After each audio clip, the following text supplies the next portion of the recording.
Hello, and welcome back to the podcast that drinks and knows things. I am your host, Luke, and we are talking about our episode entitled Exposition, the Episode. We are recording on February 9th, 2019. We are starting off Season 7 with Episode 1, Dragonstone. We have a very large, exciting panel for us today, but let's get to the boring people. Ben is here again. Ahoy, hoy. What are you drinking? I have a Snarf's Black Cherry Soda and also some Modelo. Is that the only boring person? Hey, let's get to the exciting people. Glenn, how's it going, bud? What's up? What are you drinking? Beer. Beer. We also are joined by our first-time watcher on the wall, Gertie of House Condescension. Go home, Gertie. What are you drinking? I am drinking a Wicked Grove. Wicked I can't Grove. do it right. I'm not from Boston. I wish I was. Wicked. Wicked It'll be way Grove. cooler. That's wicked smart. Yeah, exactly. We are also joined by a, you know her at this point, friend of the show, Mallory Dorn, Sanri. Welcome back. Hey, what's up, everybody? How you doing? Doing quite all right. What are you drinking? You're day drinking for the first time. Yeah, this is a new experience for me. I am drinking, in honor of the Super Bowl, Limerita. There you go. You know, the Little- Bud Knight is speaking for you. And and we I are blame it all on him. Too soon. too soon. We are also joined by a few very special guests, Aziz and Sean from History of Westeros podcast. Welcome, fellas. Hey, what's up, Hola. guys and gals? Hey, Good everybody. to be here. What are you guys drinking? Well, I have my traditional Valyrian steel purple coffee mug, and it is filled with coffee and chocolate syrup. Nice. And so I'm winning. Have you ever tried to brew hot cocoa in a coffee maker? You know, that's actually how I got started on. I worked at an office environment, many years ago in another life. And Sucker. And yes, I was a sucker, and that's when I first started drinking coffee. I was like, oh man, I need a little help. And I wasn't really a fan of coffee, but they also, in the little company kitchen there, they also had cocoa packets. So I was like, I could just combine these. Maybe this will make me like coffee. You gotta So, ease that was my into it. jam. And Sean, I know your drink concoctions are kind of a fan favorite on your show. So what are you drinking today, bud? I have to work later, so no alcohol here. I probably would pour some wine into what I have is a blueberry tea mixed with a cherry 7-Up. That sounds delicious. He would just pour red wine straight into that too. He's done that many times. No complaints or disagreements that would work. What is wrong with that? I kind of don't even understand why that's a funny joke, because that's me every day. That sounds like the right It's choice. weird that I have a beer. You guys Just should add meet. stuff. You don't like it? Add Red something. Oh, wine man. enhances. Red wine in a mason jar is like my classic. It's just who I am. I don't know. So I can imagine Sean and Gertie meeting and being like, without even discussing what's in their drink, just I'll pour half of mine into your cup and you pour half of mine into your, whatever they are. They mix and just drink it. mix It's it. gonna be good. Be fine. So I've never seen Sean pour a bunch of stuff into a cup and not like it, so yeah, probably. this show and all of our shows at thepodcastthat.com are produced with the love and support of our wonderful Imaginary Legion patrons. You can learn more about our reward tiers at patreon.com/stayimaginary. And we have a special shout out to someone I see in the chat right now who is our newest patron, Michael Shannon. Welcome to the Imaginary Legion, my friend. Thank you very much. Thanks, good sir. And how was that brewery? I see. You said it was really great. What's the name of it? Was that from the chat? Yeah. Gotcha. Yeah. Gotcha. You said just hoping to do one in Orlando, so I'm Is just that a asking. brewery? Oh, nice. Very cool. Yeah, shout that out. So let's do a quick friend of the show shout out. We know what Sanri's been up to. We're displaying most of her things that you could buy around the studio, as as always. But Sean and Aziz, what have you guys been up to? Where can people find you? Well, we are at historyofwesteros.com. We are Westeros History on YouTube and iTunes, Acast, all those fine podcast repositories. And Sean and I are getting ready for season 8, but also we've got some book stuff we're working on. Of course, as always, we got a lot of book content. Fire and Blood's been our jam. We're doing live streams every Tuesday at 6 Eastern, and we're working on the third part of our Blood Raven series. It's the kind of a continuation of the Blackfire series, yet not, because the last part of Blood Raven's life really doesn't have much to do with Blackbriar Rebellions at all. It has a lot more to do with Song of Ice and Fire proper. So it's a kind of a hybrid part 3 kind of its own thing. So that's yeah. And then we're working on a Dance with the Dragons, Dance of the Dragons collaboration with Radio Westeros. So we're rather busy, and it's great. I love to be this busy. It's I love how much this fandom has to offer. It's a good problem to have. Yeah, right. And Sean has other things to say as well. I didn't want to monopolize all that. One thing I was going to say is that a lot of times people ask me, like, what are you guys going to do when the show's over? I'm like, you have no idea how much stuff there is to do. There's also like a whole lot of life to live a bit. Like, you can do something else. You could like take a break for like a week. Fly a kite. There's a whole outdoors area. You should try it. So this is news to Abby, but Sean, Abby, was actually a first-time watcher through seasons 4 through 7. Is that about right? Yeah. On your guys' show? So, yeah, he's unsullied, yeah. Yeah, so Abby is our first-time watcher. So you guys might have some similar thoughts as you're surrounded by people who've seen it, but don't know much. Hey, birds of a feather. You can feel my pain when I'm like, yeah, this is totally ridiculous, and then come to find out every other person in the entire, like, I don't know, what do you call it? Fandom is like completely opposite of what you're saying, because you didn't know. It happened one time, and I was like, I'm a shithead. I missed it. It sucked. It was bad. So let's go ahead and start diving into this episode. It is season 7, episode 1. It was 59 minutes long. It aired on July 16th, 2017. That was Clovis's birthday. And it was directed by Jeremy Podeswa and was written by D&D. Benj, why don't you give us that episode description? The season premiere, Jon organizes the defense of the North, Cersei tries to even the odds, and Daenerys comes home. Okay. Throughout this episode, we'll figure out if any or all of those things happen. I think so. I trust that we'll discuss it. So let's open up with our cold opening here in the Twins, where Walder and his Freys are with no one. Walder addresses his clan, and Arya slips a little something extra into their libations. Winter has come for the Freys. Ben, why don't you kick us off here? Leave one wolf alive, and they'll slaughter the whole flock. I said this on our first time through with this, but I absolutely love David Bradley through this scene because he starts off as Walder Frey. He starts off as his normal mannerisms and everything, and then all of a sudden there's slight changes. There's slight like softenings and just happiness, like kind of a softer version, and you're like, what the fuck is going on? And then you get the reveal, and it's like, oh fuck yes. I think it's like Arya's pure joy showing through when Walder kind of like switches. She's like, oh shit, it's happening. Motherfuckers, take that. Psh, you're all dying. Happy girl. Yeah, she's been patient for so long, and she can like this is like a little bit of giddiness that she's finally there. But yeah, that's a good take on David Bradley's acting there. It's a good veteran actor knowing he's got to do something a little different because he's not himself. Yeah, it's like revenge porn at its finest. It's got some logistical flaws. The scene, you're like, how does this all work? But it doesn't matter, because it's just so like, yes. How does she get her voice? Like, I guess she inhibits his body, but it's his face.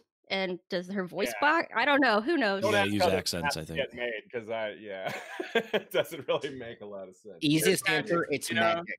Yeah, It's there's magic. magic in the show, so Magic. Okay. Magic just explains like a to lot, imagine. yes. Everybody has that Walder Frey accent, that they could do. Everyone works on their local David Bradley dialect. It's like the Christopher Walken, but with David Bradley. It's the same thing. Everyone's got one. Everyone's got an Elvis. David Bradley's just up at that list. Do you have a little question, nothing big? Is the phrase words staying together? We stand together. Staying That we- alive. okay. Staying alive. Oh, okay. I just wasn't sure. I assumed because, it's like a big hurrah. Yeah, So, this was the first time they've said it in the show, and I'll let Aziz confirm. I don't think they really ever stated in the main series of the books. Yeah, I'm pretty sure that was the first time we heard their words at all. I don't think their words are in the books at all. So I think that was either they George gave them those words and they used them, or they just made up their own words because they wanted to have something and they were like, well, George didn't give us something, so we need to make something up. Yeah, that's one of those small little details that we don't have the full story on. Maybe we'll have to find that out. Yeah, I think it does work. I mean, it fits everything we've learned about them, especially what Walder Frey himself stands for. He made it, even if he wrote the words himself, like, you know what, this generation, we're changing the words. That's the only thing he cares about.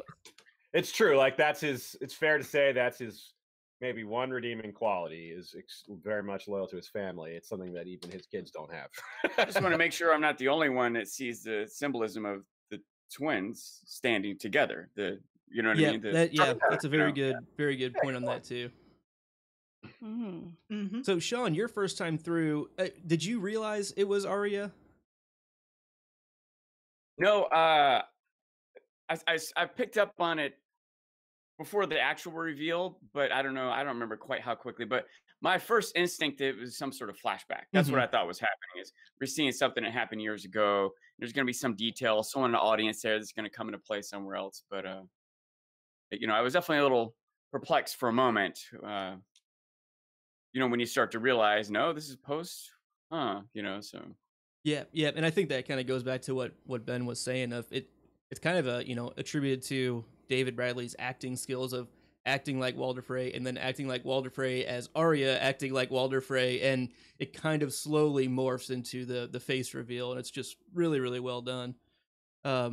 Mallory, you got any thoughts here?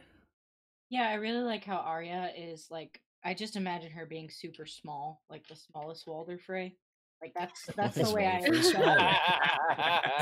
that's the way I accept her faceless magic so far. And the first time I watched it through, I was like, oh shit, they're doing it, because this is right after the Frey pies, right?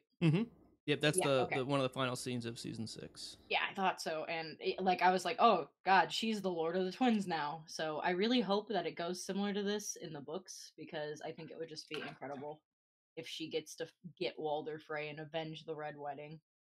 Yeah, and I have one other shout out to this scene. I say thank you because it set me off nicely to have a good point lead for for most of the season, because I had Arya on my team for the Game of Thrones fantasy league. Yeah. From this point on, she wiped out an entire house. I'm like, oh hell yeah! She gets points for like every kill or something. Yeah, like that? Yeah. Oh, there's all kinds of different point schemes and stuff like that. Damn. Yeah.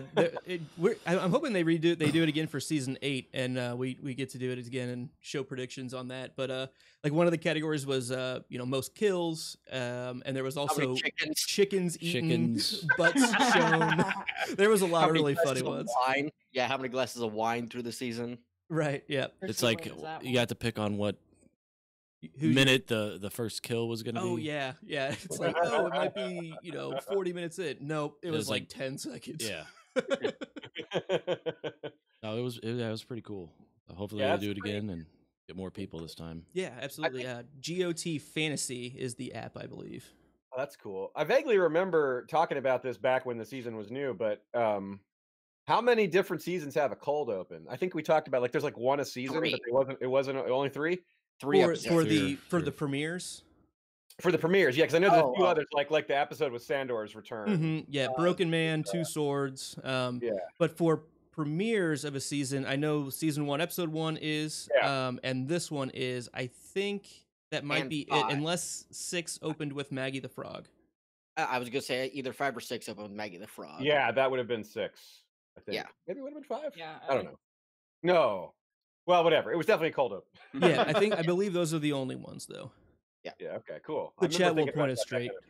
That's pretty cool. I like that device. It's fun to use it every once in a while, and if they don't do it every time, it has more meaning when they do it. So it's cool. Yeah. And another quick note on just this scene: it was originally supposed to be in the middle of the episode, but they, having watched it back in editing, bumped it to the start, and I think it really sets the tone for the season, which is kind of neat. Yeah. So, and after they had a 1.5 year break or something like that, or was it a little more prolonged? It was the first one that they had kind of pushed an extra couple months. Yeah. So it's like a pure hype moment that is neat. It's like a loose end and a pure hype moment. We call I called it revenge porn. So it's a fantastic way to start, because it's not, you don't really build off of that scene either. It's Arya does her thing, then she's on to the next thing. The phrase are done. So yeah, it works really well as a standalone. Good choice by them. All right. Any final thoughts on the opening? I just thought when Arya's speaking, when you kind of realize that definitely this is not Walder Frey, she says, "You cut the throat of a mother of 5." And I thought, wrote, not that it's a big deal, but I mean, I wish Arya kind of knew that because I think Arya would find that very comforting. But like, my mom was a badass. Like the actual situation of how it went down in there, I think she would respect her mom even more. Oh, for how tough Catelyn was at the end there. Yes. Yeah. Oh Yeah. yeah, good Yeah. point. Yeah. I wish she had like the real story because I think that would mean something to Arya. That she showed her claws towards the end Yep. and wasn't the, in her head, Sansa version of her mom. Yeah. Like and a victim and was there and she was slaughtered. No, she took part and she fought back. held to her word and so I think it would be cool if Arya got that. You wonder if in the books maybe she could find out because Info. there was a few people that survived that were taken captive that might be able to tell her later, but who knows? On one hand, I understand the point that you're making, but also I remember, and so I don't know, I can't think of the word, frustrated, disappointed, sad, upset, because part of what Caitlyn did was kill an innocent girl, right? Yeah. Arya would totally be down with that. Yep. Well, she said she was gonna do it. So Yeah. like that's like one thing I super respect in the show, the people who say like make a statement and then follow through. I hate empty threats. Jamie does it one time and I blasted him on that. Like, do not make empty threats, even if it means like, oh, we should back up. No, empty threats suck. Cat made none. Cool with it. Like, Thank you. yep. All right, so then we roll into the opening credits where we have Peter Dinklage getting the top billing. We have King's Landing, Dragonstone, Twins, Winterfell, The Wall, and Old Town for the first time on the credits, I believe. Yes.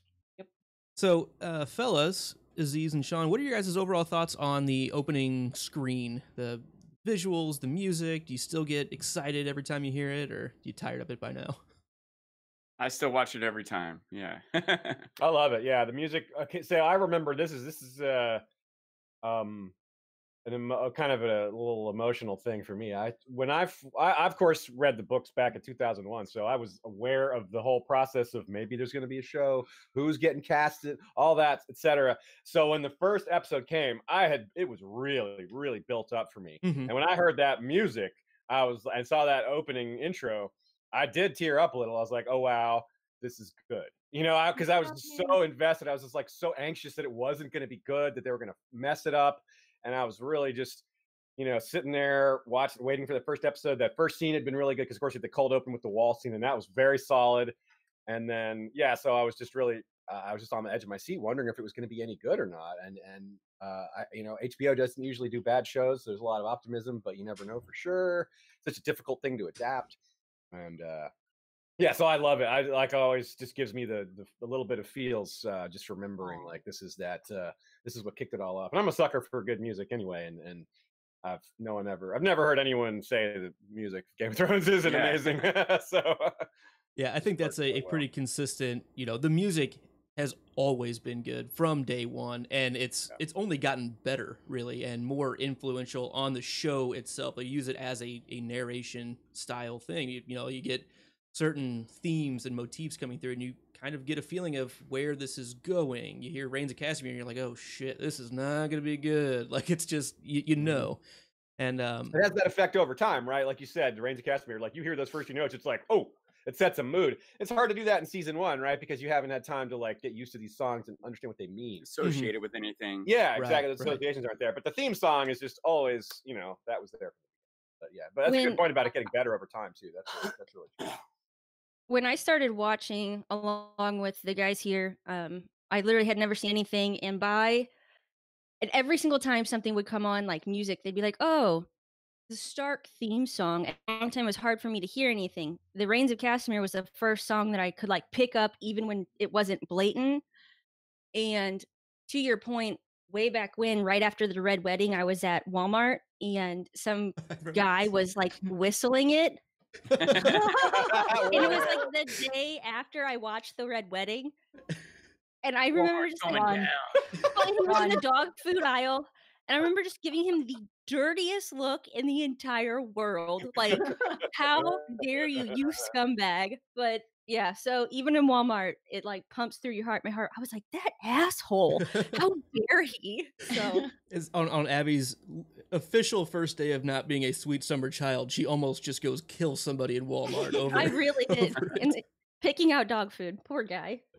Don't even talk to me right now. Actually, that's what I told him. I looked at him. I told him, "Don't even look at me." I was like, "I just watched the Red Wedding. How dare you?"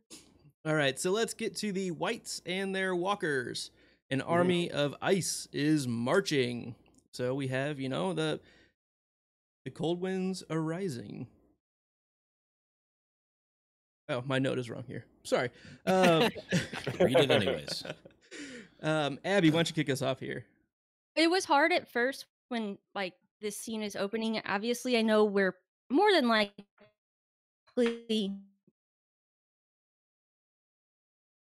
young. Abby. Abby. Abby, time out, But Abby. I wasn't Time out. sure He's lagging It's a slowly bit. catching up. where we were, like what was kind of Abby. happening. Abby, Here. your internet's all glitchy. If you can drop your bandwidth, sorry. Sorry. we'll I come turned right my back to you. Is that all right? I already did. Okay. I'll try. Hold on. Okay. He's in, I'll like, come stop back in a motion. minute. Okay. I'm gonna come back in a minute. Bye. Okay. Bye. That was Abby, everyone. She's had her own little red wedding. Right. They came after The her internet. motion Red just triggered that. internet. Sanri, what are your thoughts on this cold winds are rising? I actually have gone through, I should have said this in the beginning of the episode, but I've watched all of Game of Thrones up to this episode over the past like 3 months with my significant other just to like catch up and refresh myself. Mhm. So, I remembered the first time this episode aired, somebody called the Night King Coldermore, and I lost my shit because I thought that was so funny. So my note here is Coldermore casts the wind because like that cloud of smoke that is like associated in the show with the others, it brought like a new meaning to the reveal or the Abby's not here right now. The promo for season 8 Gotcha. with the winds Yeah. and the crypts. Yeah. That's what I thought of. Right on. Aziz, So- Sean? I think that I wanted to say, because you mentioned imagery, you talking about the intro. This whole episode was full of amazing imagery. I thought it Oh, was yeah. in this particular one, it was only that one scene. That's all. There were a few moments from this episode that we just got one scene, like our Bran at the wall was only one scene too, but it was a spectacular visual scene, and I love the way they kind of like slowly you get, just the landscape, then the mist, then you get the image of a couple zombies, and then you see the giant, and then it peels back and seeing it's not just like a couple zombies, it's like a couple scores of thousands, and multiple giants. And I just remember being almost overwhelmed with this threat that we see coming. Mm-hmm.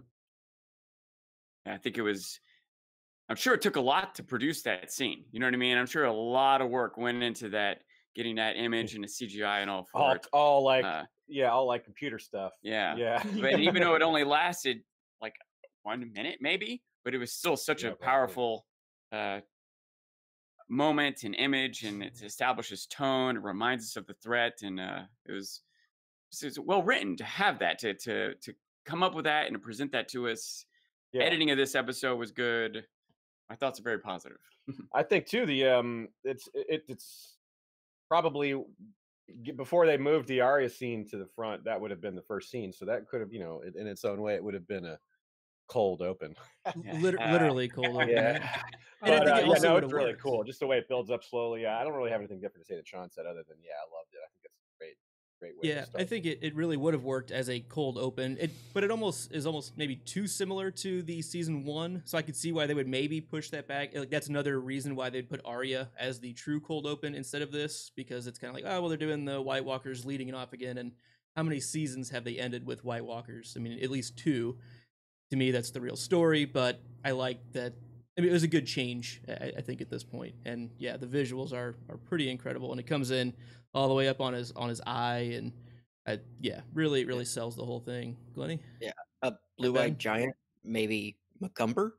McCumber, blue eye of a giant. Glennie? I mean, I agree with everything that's being said. It's pretty eye-opening visual of, this army that we thought was pretty big, but now they're even bigger.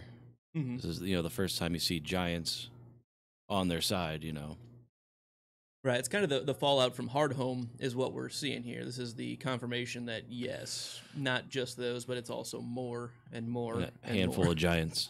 Right. All right, and then we go ahead and we'll check out the wall, right? Where we have Ed, Mira, and Bran. Another single episode at a location.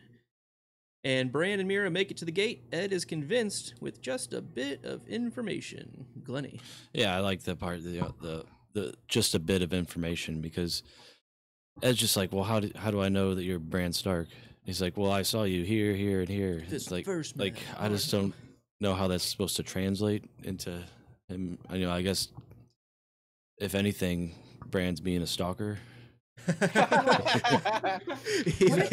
Stalker. I think it doesn't necessarily, that in and of itself doesn't prove, like, that information doesn't prove he's Bran Stark, but it does prove you need to listen to me. I know something. That he's maybe trustworthy. Whether I am or I'm not Bran Stark, I've got something to say. I can't just leave me out here in the cold. I know something. It's rough being Ed there, right? He's got the Night's Watch is bereft of manpower, and he's like, now this too, like, what the hell? You got a girl and a crippled boy. Yeah, just showing up at the I love that they walk in, they're like you guys wildlings. What else is he gonna say? Like, who the hell are you, and why are what on earth? Where did you come from? And so, we know for sure that in the show only, Jon was told that Bran was north of the wall by Sam. That was they had that discussion in the show, not necessarily in books. It seems like that word didn't get past that. It didn't. Jon didn't really say, "Hey, if anyone shows up and he's about yay high, probably can't walk.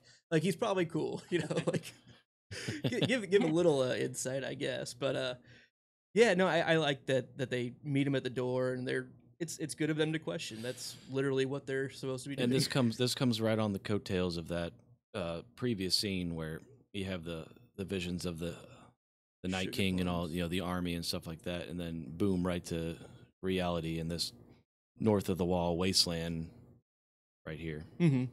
Sanri, got thoughts on the gate scene? I love Dolores Ed.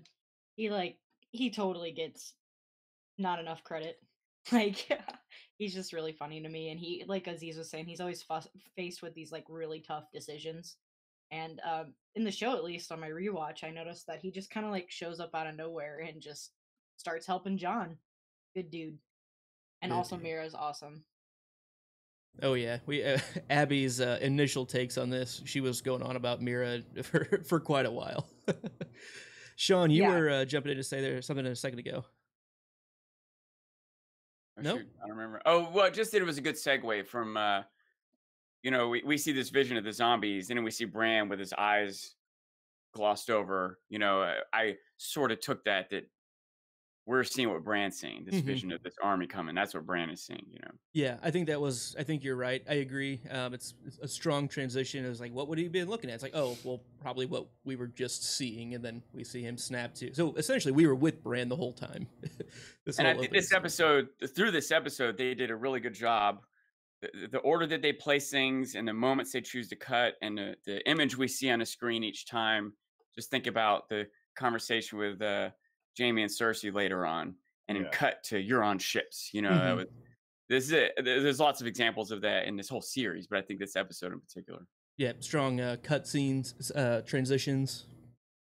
A lot of great visuals too. I mean, it's jumping ahead slightly, but we get this vision, we get this scene, we get this amazing shot of the high tower, we get the ships, we get the scene of the harbor at King's Landing with Jaime and Cersei looking out over there. There's just so many amazing visuals, and I hadn't, having not seen this episode in more than a year, etc. Sean and I were both just watching. Like, this is really good.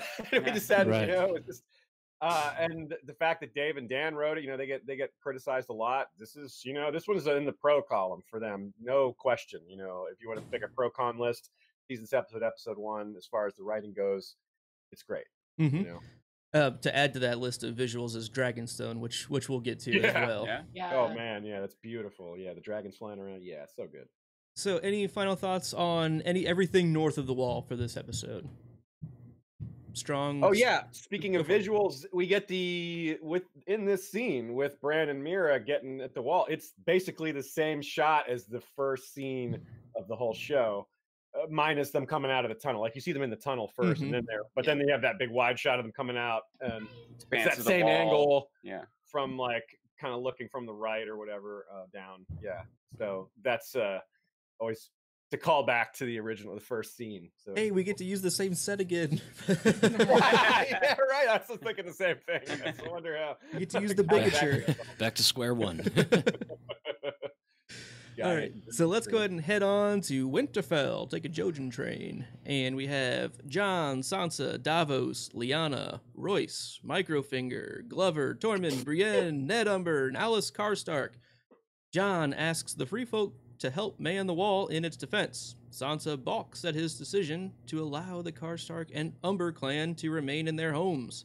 Ned and Alice pledge fealty. Sanri, I have a request for a Jojen train. If you can draw that up for us, I would very much appreciate it. Especially if it could be flying off the tracks. Just it's gotta be it's gotta Back have to the wings, Future-esque Jojen train. and it can look like a Right, Thomas Jojen. the Tank Engine. No copyright Or infringement, Jojen- but it can Jojen look jet. like that. Hey, wait. All right, Ben, why don't you kick us off here? Yeah, so I absolutely love Lyanna in this scene. I just had a question of how does she keep those massive balls warm up in Bear Island? Just hanging low, but no, it's her just calling everybody out. Just she doesn't give a shit. She's like, screw you guys. This is what he wants. This is what we're going to do, and I'm willing to back him. And it's always a great scene when she just gets to stand up to all of them, everything like that. I did like his decision making with in relation to the Umbers and Karstarks. You can't blame the children for the sins of their fathers as long as they, you give them a chance. But then having Sansa, balk at him in front of everybody, it's like time and place. So that's all. Right on. Sean, what are your thoughts on this whole interaction here? I mean, we could probably have a whole podcast just in this one scene. It was really good. A lot happened, dense, and yeah. a lot of Lyanna kind of stole the show there.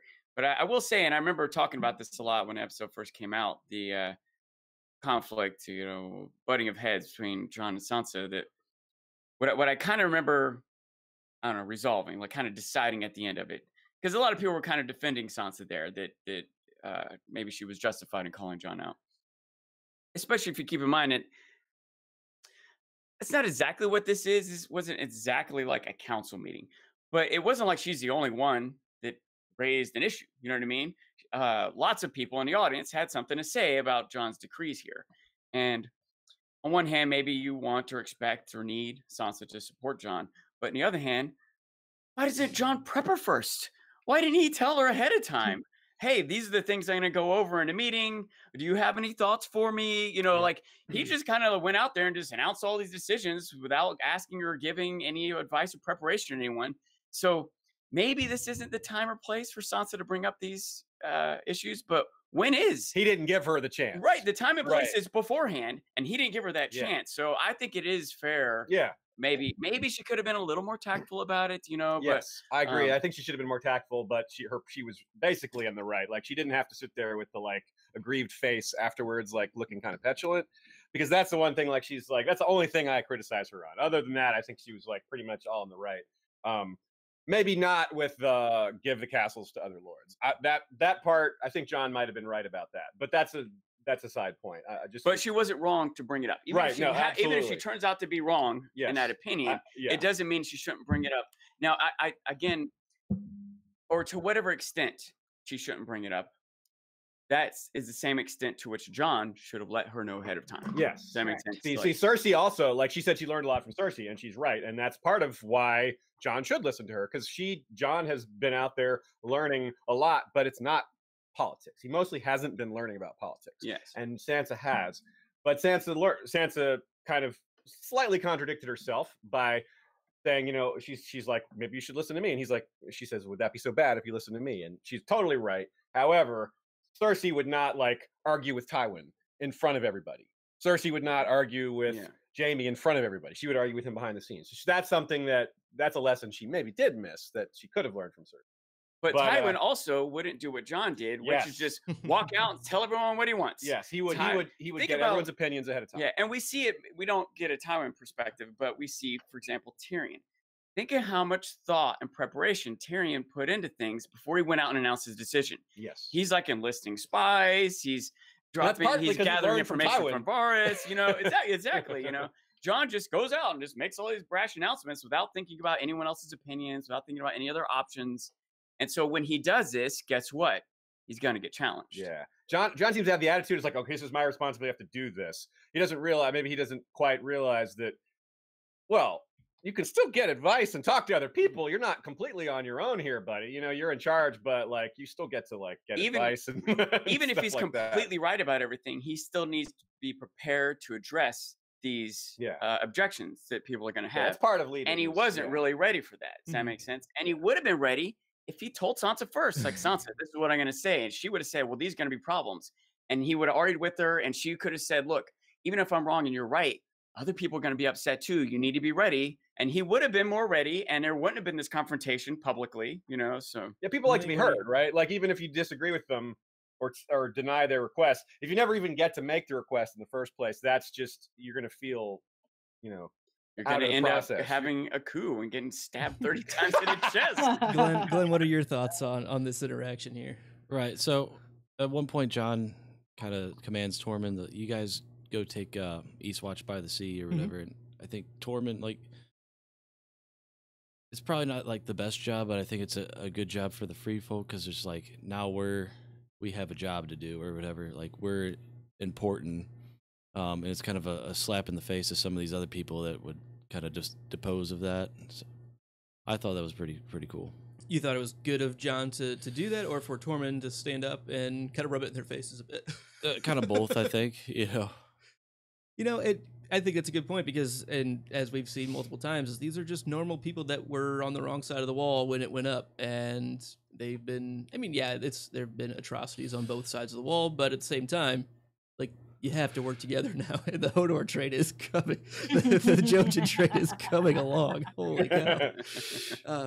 But yeah, I kind of like that Tormund takes his one chance of kind of rubbing it in their face a bit, because why not? Why not? They've been giving us crap for all these years and stuff like that. And finally I'm in a place of position here, and I'm gonna puff my chest out and give them the business. He has a lot of good lines this episode. He only gets to say 3 or 4 things, but they're all funny, right? You're a lucky man. Later. Hey, Abby, are you back with us now? Kicked and thrown in the snow. You're a lucky man. Abby, are you back with us now? Are you frozen again? There she is. Hey. Hey. Do you have any final thoughts on Sansa and Jon or Lyanna? I know you kind of touched on it in your first take, but any additional thoughts here?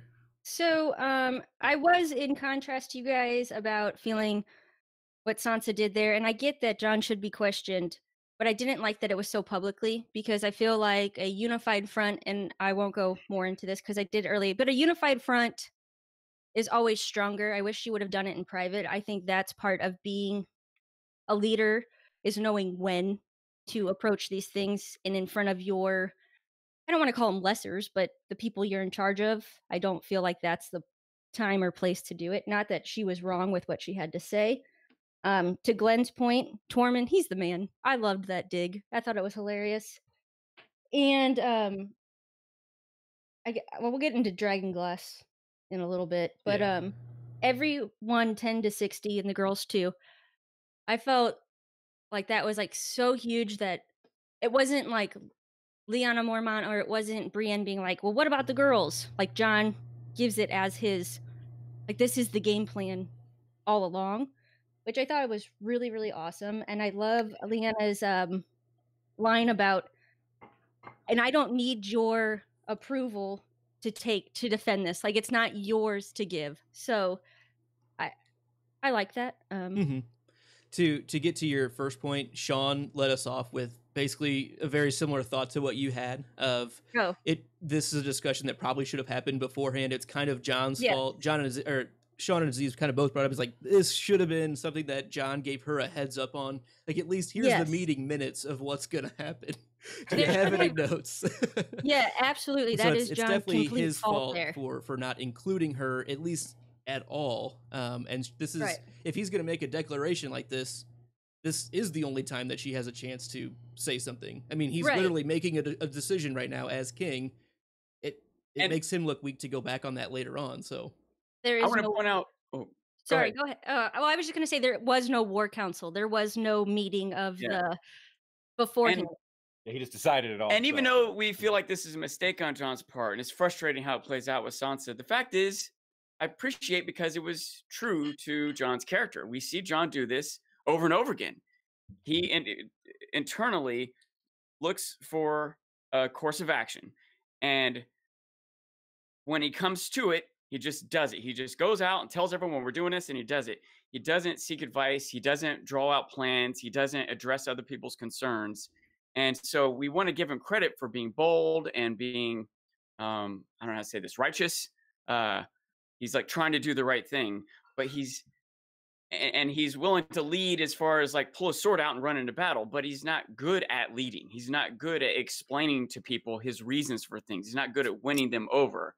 Does that make sense? He's a bit of a Harry Potter character. I mean, really, he's a lot like Harry Potter in that he is just plan to improvise. Like, this is what we're doing. We're going there. We're going to figure it out when we get there. Not necessarily the Hermione of the group of like, let's have everything figured out to make like to logistics are important. Everything. Yeah. And you can get away with that when you're leading, like a squad of 6 people, or maybe even a troop of a couple hundred. But a nation? But when you're trying to organize a nation, you know what I mean? You can't just like wing it. You can't just go out, hey, everyone, let's go do this thing. You're really going to have to organize and plan and get everyone on board and et cetera. Especially now, because this is like, it's all hand on deck. You can't afford to have people like, I don't know if I'm going to go along with this right now. This is like, we need martial law. Everyone needs to be on board. The girls have to fight too. Like, we can't really have disagreements still. So on one hand, it's super important for people not to disagree with John, which is why it's important for him to build consensus any way possible and not just, tell everybody what to do. Even though he's right. Even if he's completely right about everything. But it's a little bit arrogant to assume you're completely right about everything. That's exactly what went wrong for him at the Wall, right? He was right about basically everything, but didn't sell it to the senior officer. You have to communicate the vision and the goal. How you say it, Glennie? Not necessarily what you say. Yeah. Ben, I'm coming to you next, Glenn. Yeah, so I think I agree with all these points, but then I don't. I think, damn it, I lost my train of thought. Oh, sorry, Glenn. No, I think it's all about presentation. Like, if you want, like, this system they got now could work if they wanted to have more of like a debate about different things. But I think like him just trying to wing it, like, it's just not going to work because he's going to look like an idiot and everyone's going to look stupid. Mm-hmm. Ben, what are your thoughts here? Oh, I just had one quick shout out to David and Dan for actually getting Alice Karstark in here. This is a different introduction that we get from her in the book wise, and I'm glad that they were able to take a character that we know of from Dance with Dragons and get her in on this. And another book Easter egg for us. Yeah, it's a well-suited Easter egg, so I just wanted to give them credit for doing that, pulling that one off. I don't want to drag on this segment too much longer because we have so much other stuff, but I did want to point out something in this scene. I feel like we see a rising of the next generation, right? We see these 2 kids being given this castle, and think about as we see them, and they like swear their allegiance to John, right, and to the North or whatever, and as it pans around to the witnesses to this moment, the witnesses are also a new generation. It's Sansa and Lyanna. You know what I mean? John himself is only like 20 or something, like this. We really see the youth coming in this scene. I Go I for had it. that. Sorry, I had that's like almost same thought. It wasn't as eloquent as you just put it there, but John gives this like smirk of approval, and what you said is exactly what I got from it. It was like a parental or something smiling down on these kids, like this good job approval. And he's only 20 years old, or however old he is, but he is now like that next step up, and these kids are, um, like you said, next generation, So, and so you're saying it'd be like perfect product placement for Pepsi, next generation. there you go. We're gonna ice the kicker. Yeah, I think there's definitely a bit of a pass the torch kind of thing here, and I think it's a smart move for John to give these two young, very influential lords and lady a chance to prove themselves. We don't know if he doesn't, put any measures to keep an eye on them for future treachery or anything, but I think it's give them a chance to instill this allegiance again and make their houses great again. Can I make one last point? And You I'm can make sorry. one last point. Okay. Just one. And don't be sorry. All right. So back to Lyanna and her speech, like, I don't need your approval to defend the North. We see Brienne give this like smile, like of her approval of this statement. And for some reason, it feels very relevant and things that I've witnessed in my own life. So I love that it's kind of shown on a show back in the day, or fictionally, whatever. But I feel like it's very much like the 1997 like US women's soccer team who sat there and they spoke about like, nobody took us seriously. We are never featured on TV. We are never, we take these terrible buses and are staying like in campsites. And the United States men's team, who's never really won a World Cup, have all these things that are nice and given to them. But now it feels so great because we have all these girls, these young girls coming out who are having opportunities we never had. And like the satisfaction that their voice and their success has changed the next generation of females and where they get to stand. And now we have girls soccer that is like played over the men's soccer on ESPN. It's pretty awesome. I just have a very similar paralleling feeling about the girls in the battles and maybe women's sports. I like girls soccer. That's Sorry. good stuff. There's Abby Drink. That's your one girls soccer reference. For Girls this. soccer. Heck yeah. So let's go ahead and move on to our next. Get one? Do we each get one? We each get one girls soccer reference. Yeah. So save it up. Yeah. Save it up. Jon and Sansa, they discuss the faults of their father and brother, and a raven arrives from Cersei ordering allegiance. I think this is a pretty strong scene. It's a bit of the fallout between these two that happened publicly, and she calls him out, and they find a pretty strong middle ground together, I think, in this working relationship that they're developing.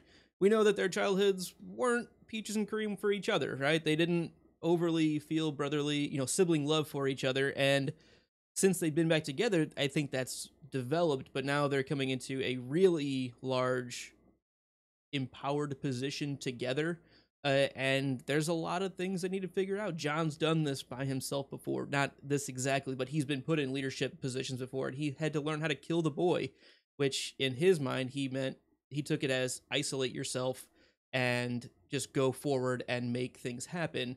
But even that isn't, as we've kind of been talking about, that's not exactly what the head of a nation needs to do. The head of a ragtag group that's defending the wall, sure, you can kind of get by with that, big dog everybody, and your word is, law. But when you're, the king of the North and you're trying to uphold the Stark from Ned Stark's values, it's a bit more of a challenge, and I think she kind of gets through to him a bit. And it starts with Joffrey never let anyone question his authority, and he's like, do you really think I'm Joffrey? And she's like, of course not, you're the farthest thing from him. And I think that was kind of the liaison comment to kind of start bridging this gap back together. I just thought, aww, it's so cute. Yeah, that's what I thought. Was that your That's only my thought? only thought on this. That's my only thought on this whole scene. So everybody go ahead. All right, Sanrixian, what do you got on this scene? No. Okay, cool. I thought I was muted earlier and I wasn't, so I unmuted. I'm so sorry if anybody. We did, but we're over it. I'm sorry. Oh my god. It was a Zach. fantastic cough. We know so why you're bad. coughing. No, I'm getting over a cold. Yeah, we know. So all I have as my note is John should listen to Sansa, and the whole time I was just like focused on how much taller Sansa is than Kit just in real life, and it's just adorable to me.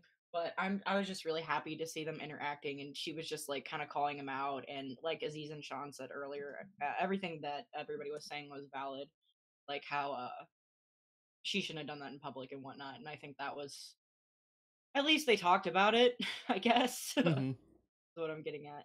So I also think along with this, like they're both pulling the leadership's styles that they've learned, and Catelyn, taught Sansa a lot of the ways of politics, and that was a lot of that was reaffirmed with her time spent with Cersei. For good or bad, she understands this game way better than Jon does. Jon was raised with several strong father figures, but all of them were more. Ned was, get to know your men, but you're still the one leader, and that's kind of it. Along with, Jeor Mormont and all of these men that he's followed, Mance Rayder as well. So they're coming from very different leadership educations, I guess, and this is where it's kind of butting heads a bit.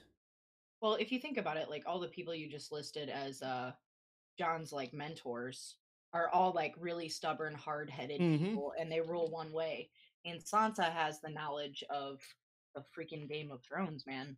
She's been the Lannister's puppet. She was Roos's plaything. I mean, like, and she's been listening to Littlefinger more, as much as I hate it. But yeah, she has a different kind of knowledge about politics. Like, I don't want to say like a woman's knowledge of politics, but it's almost like she's the missing element from what Jon really just needs to listen to her. That's my point. Yeah, one more thought on Jon's education. He also saw that stubbornness fail for all of those leaders. I mean, for the most part. So hopefully at this point, and maybe this conversation between the two of them is a bit of a confirmation of that. He's learned from some of their stubbornness, because he is looking for at least counsel here, and maybe he didn't realize that he was needing counsel, but he's learning. He finally learned when he got stabbed in the chest 30 times. That sometimes that does it. I guess. He felt in the exact same way as all these other people. He was killed. Yeah, that's true. He's already done this. He's died his stubborn death. He doesn't need another one. Everybody needs a stab mitzvah. Stab mitzvah. Stab mitzvah. So take all your leaders out there and give them their. No, we're not promoting that. That's we're gonna call Sean Agor Rivers from now on, because he's bitter still. Oh, yeah. This is what day drinking has achieved for me. Guys, cheers. I'm really sorry. Cheers for sure. Glennie, Ben, anything here? I kind of had already said my point of, I'm glad that they kind of brought up since saying, I should, you should, like, kind of like Sean and Aziz had said earlier, that, we could have talked about this in private, but you didn't run it past me. So I had to call it out to you, but it's nice that they addressed it and kind of could see one way, from one to the other. And yeah, Sansa bringing up the fact of, I learned from Cersei, I learned from the best. And even Jon's like, you kind of admire her, don't you? And at that point, Sansa kind of has to admit, yeah, a little bit. I mean, I can respect what she's done. I don't like her, but it's the Harry Potter reference. She's done great things, terrible things, but great. I mean, it's also something that we've chatted about here quite a bit. It's the Tywin effectiveness. It's not right, but it's effective, and maybe that skill set that she's accumulated will help this team moving forward. Exactly. It's also worth noting that Cersei and Sansa and women in these positions have a certain angle that they're coming at this different from the men.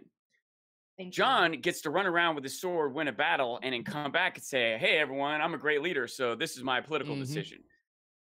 Cersei and Sansa can't do that. They actually have to have good political decisions. You know what I mean? They can't just like prove themselves in a battlefield and then get people to lead them. They're They true actually have political to be decisions. intelligent and cunning and understanding to make good decisions, to be good leaders. And so, for better or worse, I can see how in a lot of ways Cersei's going to do better at leading than Jaime in a political situation, more so than a war situation. And it's also worth noting that Sansa realizes this too. Over and over again, she says, look, you're the military leader. I don't know. But when it comes to these political decisions, hey, ask me, man. I can help you, you know? This is kind of my jam. Yeah.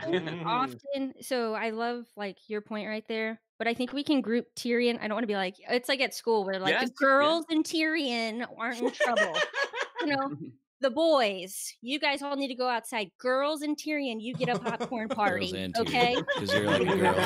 You know, it was like always girls and Tyler in my school, but that's okay. Beyond the point.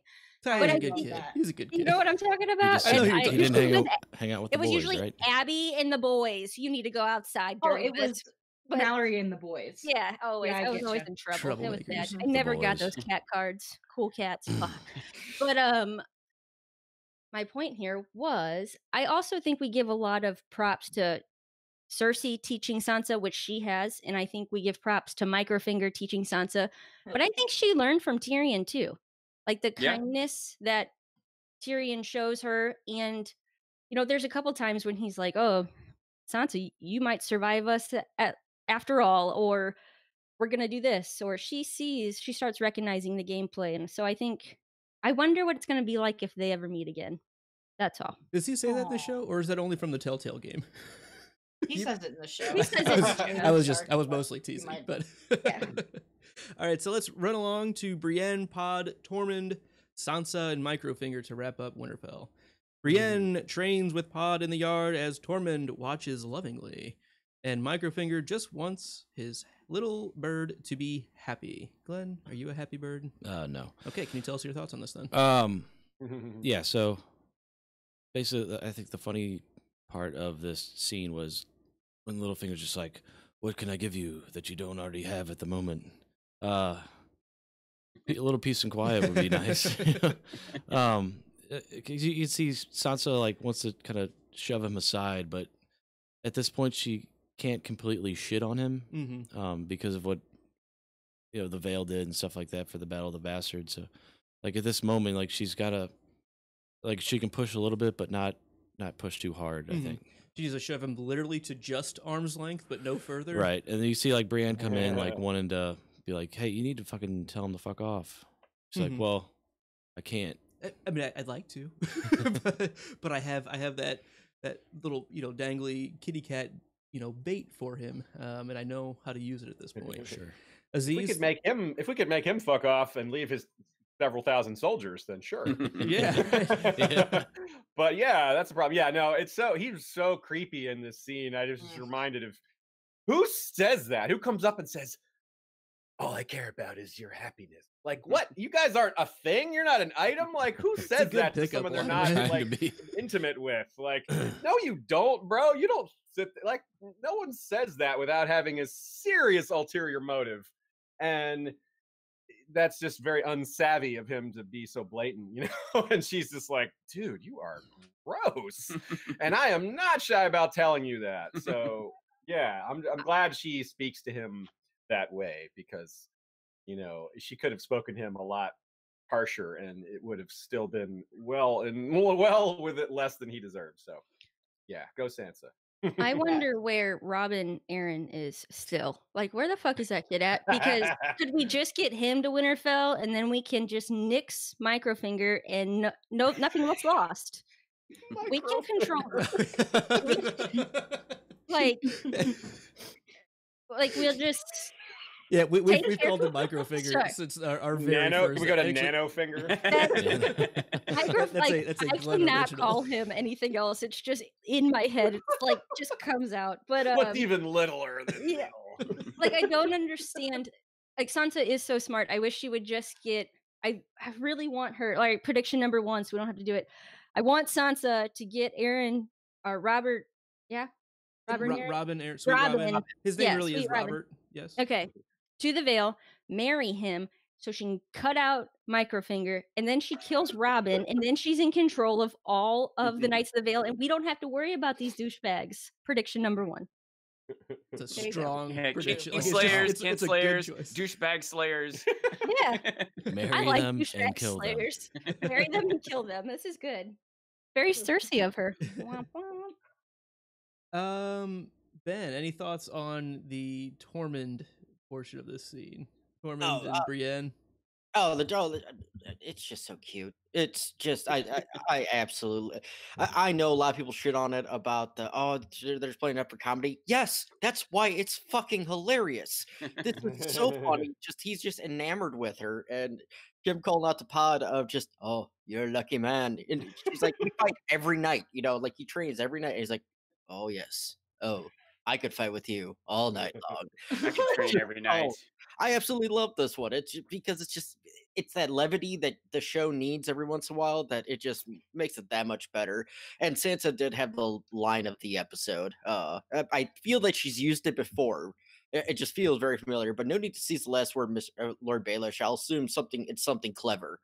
I had that. Yeah. I don't know if it's Sansa that says it, but somebody does say it in reference to. I don't know, but it is said before. Might be Cersei. I want to say it was Cersei. Like during the power is power. I think this is the first time it's been said. As They've thought about it. No, there's no way. Tywin says it in his first appearance too to Jaime. He says you're gonna when he's butchering the stag that in episode 7, season 1. He's like, go ahead, say something clever before Jaime even says anything, and Jaime's like, Jaime says nothing. He's like, damn it, Dad, you know me too well. Like I said, it just felt familiar. Like, and I thought it was said something in reference to Littlefinger, but that very well could be what I'm thinking of too. So you mean Microfinger? Just to be clear. I had the same thoughts, Benj. It's even in my written notes. Like, this has been used before. I wasn't sure where, but like that sentiment, I guess we'll say. It's like 20 good men. I wonder. I wonder. I think there's an implication in this scene too, because Littlefinger says, "I heard she beat the Hound in single combat." There's really only one person he could have heard that from, because Brienne's not the type to go talking herself. So he probably had to hear that either indirectly or directly from Podrick. No one else would have said it. And Arya's not there yet. Arya wouldn't. There's no way she got it from Arya. There's only 4 witnesses to that fight. Yeah, Arya's not Sandor and Brienne being 2 of them. Somebody carved on a rock. Someone was live tweeting it. Brienne 1, Hound 0. Yeah, I mean, I think it's pretty safe. I told to say him. that, I tweeted it. Yeah. Oh, you tweeted it out. I think it's pretty safe to say that Podrick is Brienne's biggest, PR person, her number 1 fan. I mean, it's something that he would let slip here and there. That word could easily get back to Microfinger himself. So yeah. Well, everybody knows Varys uses Twitter, right? That's the little birds. Yeah, absolutely, absolutely. That's what their company sigil is all about. That's why they called. That's right. All right. Final thoughts on Winterfell. All right, we're going to keep moving along to get to King's Landing, where we start off with Cersei and Jaime. The twins discuss the wars to come and the need for allies on a new, painted lore. Ben, kick us off. So one cool thing I like about this scene that the showrunners do a lot is they try to get people from the production staff that have earned a right or earned a spot in there. The guy actually painting this floor, Abby, is actually the art director for the series, and he's the one that actually painted this map.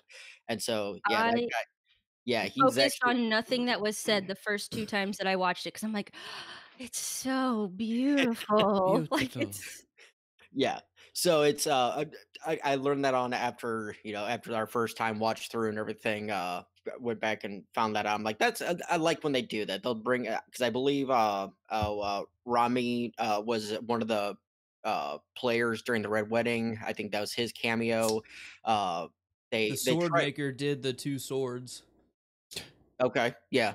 Intro. Gotcha. Yeah. So it's one of those that they give credit where credit is due and give people screen time for that. They give credit where debit is due. And then I think a lot of the cast members had all these shits at the end, or a couple scenes. The poop. God. That was their and everyone pitch in, if you will. Yeah. Abby? So I did speak about how pretty the map was on our earlier thing when it was just Luke and I. So I really love that in general. It is so beautiful in my opinion. Um the biggest takeaway I have from this is Jamie's almost reluctance. Like he's not all in.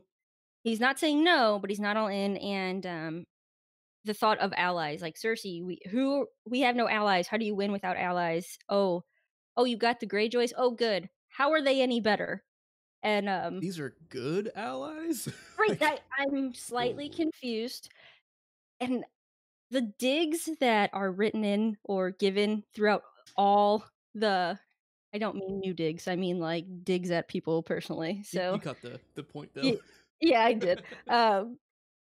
He's like Jamie says the only thing they're good at is stealing what they can't grow or build themselves. Like that's a pretty good summary of the Greyjoys in my opinion. Yeah. Kind of on the Of head. Reavers. So yeah, like and I get that they have ships. So that's cool. Dany needed ships, maybe Cersei needs ships. But I don't know, like you can't trust the Greyjoys. So Cersei's kind of right that they don't have much other choice, though. Jamie's right that they can't trust the Greyjoys, but Cersei's right if they don't trust the Greyjoys, they're definitely screwed. So it's like 1% chance you don't get screwed versus 0% chance. It's like the lesser of two evils. Jamie, Cersei, and Bronn having a sword in their hand against every other person in the exactly right at the mountain. That's the alternative. Yeah. Yeah. So Cersei's right that and the mountain may be a bad option, but it's and the mountain. And You're right. Qyburn. Oh, and the mountain. Yeah. Right?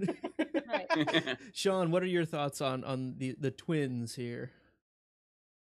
Not the area of the twins. Yeah. I thought it was a great scene. I think it's another example of the imagery, the outstanding imagery throughout this whole episode. And I also think it's another thing. I think there was a lot of in this episode, and this is the scene maybe that has the most or is the most clear. And I also want to preface this by saying I'm me to be positive. But I think that they do a good job of kind of relaying to the audience what's going on. Does that make sense? Mm-hmm. Like, it's been a long break since the last season, like longer than normal. Mm-hmm. And you got to realize that a lot of people who watch the show don't like watch every episode 3 times, take notes, and watch 4 different podcasts. They just watch it and then talk about it with their friends at work the next day. And that's it, And they don't always remember every character and every plot line. They don't know the map and the place names are being talked about. Like a lot of people who really like the show still aren't as obsessed with details, or we might not even think of as details, but to them it's details. And so I think it is important for the show to like lay out what's going on for the literal hundreds of thousands. Like if millions of people are watching this show and 10% of them don't keep up with all this, that means there's hundreds of thousands of people that they need to like get back into it, Yeah. And I think they did a really good job of that without being too contrived. This is a conversation that makes sense for Jamie and Cersei to have. They're not just speaking at the audience. Mm-hmm. This is the real conversation that they would have, but it also serves a purpose for like filling in the audience, like where things stand. So I thought this is a very well-designed scene, well-designed dialogue. And it also, again, very eloquently put together here in that while they're having this whole tactical conversation, all Jamie can think about is their dead children. Mm-hmm. And finally, he's like, look, Cersei, we haven't talked about Tommen. You know what I mean? Like, I thought this emotions underneath all this was really good, too. This whole episode, I think, is one of the best episodes of the whole series. And this scene captures a lot of the reasons why.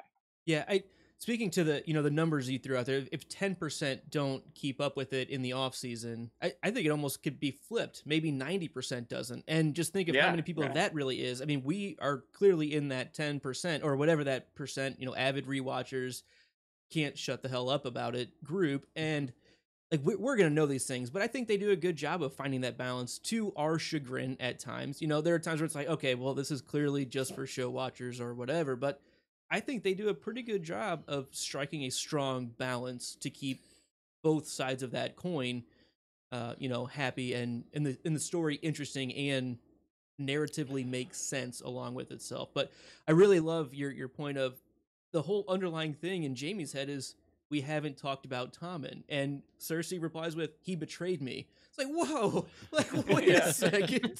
Like, are you the only one not seeing, like, what you did here? Like, did you not see it?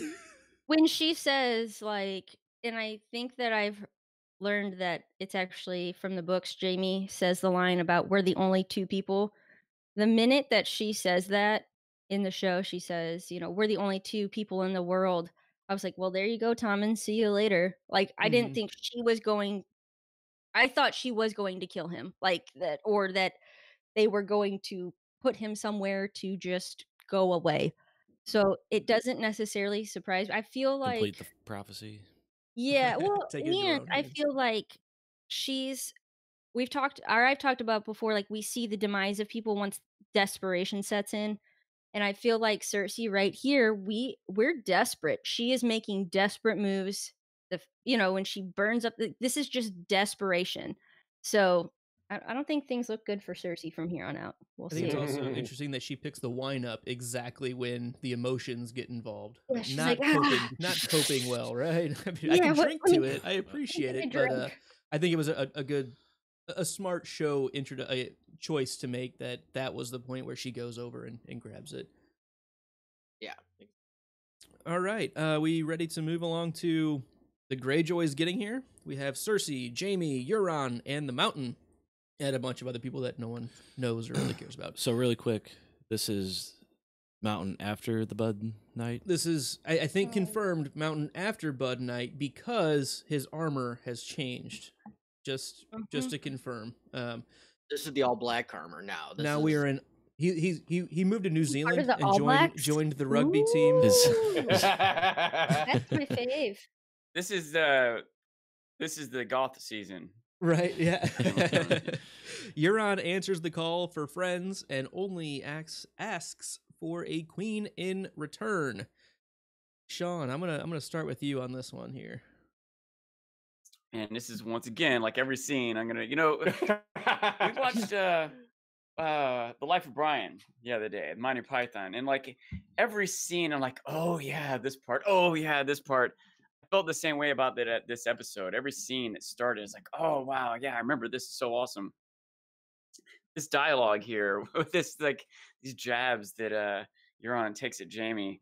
I love it. Yeah, it was so good, and I also remember contrasting it to the Euron that we had seen the prior season, because in that when we first see him, or maybe not, we might have seen him multiple times, but my point is my first impression of him, he's kind of like, this guy, he kind of came out of nowhere, and he's kind of a foil to characters that we've been rooting for, kind of this bro-y alpha male kind of character. I was like, I don't like this Euron, and maybe I had also been kind of built up from his persona in the books, and I was like, I don't care about this guy. But in this scene, I was won over. I think that one, I want to give him credit, and I don't know how much by design this was, but the way I'm reading this is that Euron is smart enough to shift his gears depending on who he's interacting with. Yeah. When he's around all the bro-y, macho, alpha, bitter, Iron All they're good at Islanders, stealing ugly, people. bitter, Yeah. small people. he's going to appeal to them. He's going to grab his crotch and belittle the girl and the cripple, right? But when he is confronting the greatest warrior of all time and the queen and their wealth and majesty and He's still going to power- belittle the cripple, but To a point. But he almost humbled himself. Right, but exactly. He like downplays himself. He's like, I'm not a king. The Iron Islands suck.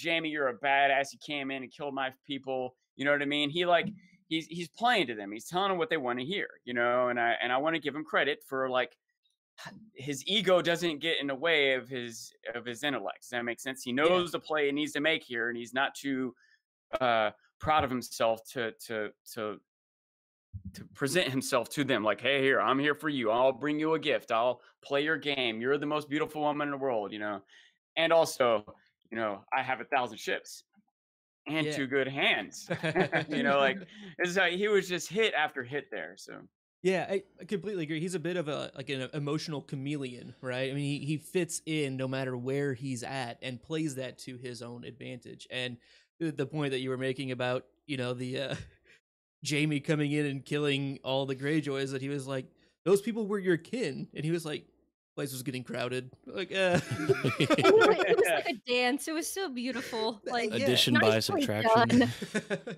done. But he also like kind of plays that into of like, yeah, like it was getting crowded, but it also allowed me to go into exile, where I became the greatest captain in the 14 seas, and that's why I'm in the position. Like without everything, basically, I'm trying to give you credit for what I turned to my advantage personally to get me back to this point where we are now. Kind of like somebody that's does a lot of crimes and stuff, and they go to jail for 20 years, and then that kind of gets them on the right path. They get out of jail, and then they're this changed person. Mm-hmm. Right. Yeah. So my only thing with it is it's not often that we meet someone that is as quick-witted and as brash as Jamie, and it's very even less often that he finds it. And when he finds somebody that's possibly his match, in fighting style and the quick wits and everything. And hey, I got two good hands. You already know Jamie's like, fuck, he's right. So it's, I enjoyed this scene with those two. Another really subtle thing, but I think that Euron did a good job of. I'm trying to say this. He knows Jamie. He knows Jamie, and my bit of evidence here is that in the way that he recognized the artistry of Jamie's skill as a warrior, even if it meant his own people were getting killed. It reminds me of when Jamie was watching the Mountain and the Viper fight. Jamie's like, whoa, he's just enthralled with this matching of skills. Jamie is impressed with the art of war, and I think that somehow Euron knew that about him, knew to appeal to that. So. Well, it's like when you get into playing guitar, right? And you're like looking at, these virtuosos like, Joe Satriani, you're like, how am I ever, like, that's just never going to happen. But then you also get to a level where you're like, okay, I can hang.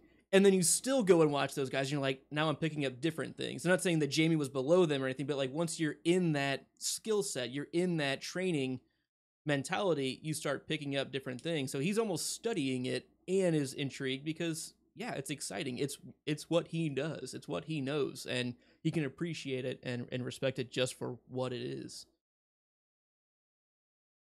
Real quick, you have a screenshot of the ship? Oh, because I thought that was it was really cool to watch this. That big ass ship with all these sails and stuff like that, and you can definitely tell that's the number one ship. That's the Nina or whatever. that's the Nina, surrounded by Pintas and Marias. Pintas and Marias all around. Oh my god. But it was pretty cool to see like them coming into port and into King's Landing and all that jazz. And is this the same where Jamie and Cersei are standing? Is that the same location where Varys and Tyrion were planning for the Blackwater, I believe? Yes. And that's where we get the drink and no things. Well, that's where we get the gods of tits and wine. No, tits and wine. I knew it was a big one. Shit, I wish I would have said it right the first time. Yeah. We're all just really disappointed in you, Abby. That is my god. I should know that. Yeah. Well, so I'm just gonna echo here my thoughts on this scene with Euron wins me over. Quickly here. I live in Eastern North Carolina, so we are well versed in pirates. I live on the ocean, and we are enamored with pirates. We love them. We celebrate them. We have parades. We have, constantly, over and over and over again. So the way that he works here, there's this like romanticized greatness of pirates. Like their deeds are terrible, but who they are, like if you can get in, or somehow that's exciting. That's the bad boy you want. And I think Euron does a wonderful job of being I think Glenn called it the Johnny Depp. Not really. Not Johnny Depp, but the character Jack he played. Sparrow. Jack Sparrow, there we go, of Game of Thrones. I like the piratey. He was in Pirates of the Caribbean, Abby. Don't get confused. I'm not confused. I got it. Yeah, this is Game of Thrones. It's not Pirates of the Caribbean. All right, so let's get back to Black you Curse. Made this point, so argue with me. Sanri, you had a couple notes here on Euron's introduction. Or did you not? Am I lying? I did. No, you aren't. You are lying. I was really lying. disappointed by the silence. They tried to do the crow's eye sigil. I just wanted more. But I guess like at this point, like they're already introducing him like this late into the show, so that's all. And this was supposed to be Jamie, but it looks like Professor Oak. I just spit all over my calendar that I've been working on for like 5 hours. I'm so And there's sorry. water spots. Shit. Oh well, that's funny. Good joke. So great scene. A lot of funny quips here for sure. Let's take a quick break and do our Ice and FireCon shout out. You can use promo drinks to get a few bucks off of your ticket. We hope to see you there. You know, I think literally everybody on this panel is somebody that you can meet there. Raise your hand if you're not going to be there this year. No hands. No hands are raised. All right, so we hope to see you there. It was a ton of fun last year, the first time Glennie and I went, and we've ramshackled and harnessed the rest of our hosts and friends to go along with us. So you can buy us a beer and we'll drink too for you. Sanri, you're going to be selling things there again, I believe.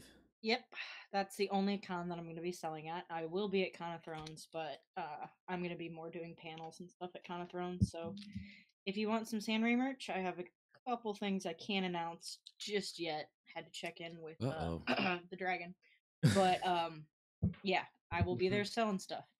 The dragon abides.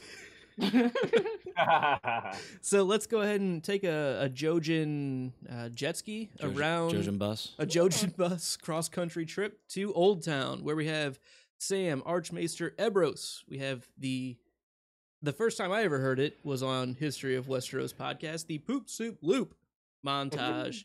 Sam is denied entry into the restricted section by Archmaester Slughorn, but knowledge finds a way, and Sam slips in to steal some books. Bunny, dog. Yeah, so Sam wants to find all these answers that he's been seeking for, and stuff like that. But no one's going to listen to him, his propositions. Basically because he's your run of the mill poop boy. He's not a maester. He doesn't have a high position. But it was cool to see Ebros kind of hear him out, hear what he had to say, and like kind of somewhat give him closure on with his speech there, by saying all winters have come and gone and we've survived through it all and all that jazz. But it was cool to see Sam kind of take that but still be ambitious and kind of do his own thing, take matters into his own hands, instead of just settling for the status quo. Mm-hmm. And I think Ebros definitely makes some strong points as to why the Maesters they might believe him, but it's still maybe nothing to make huge brash decisions about, because we have stood through all of these things. We've been able to make it work, and we, as he says, the common people forget. We are the world's memory. If we can remember these things and remember getting through them, don't hate us for not getting a little too worried about another thing coming. Yeah, it's like this is our 10th winter that we've went through, and we've got through the first 9. So why are you saying this one's going to be different? Like it's just another winter. It's going to be cold. It's going to be all this stuff. The wall's going to be there. Right. If there's anything that tries to come down. And he kind of levels with him a bit too. He says, I believe your story. Like there's too many similarities from what you're telling us and what the old books say. Like I can't dismiss this out of hand at all. So either you're making it up or you're right. And you're almost too close to what I've read before to be making this up. Like, but at the same time, like we can't go that far. Like every single time we have an inkling of this. There's a wall. We got a wall, yo. We're fine. It'll be all right.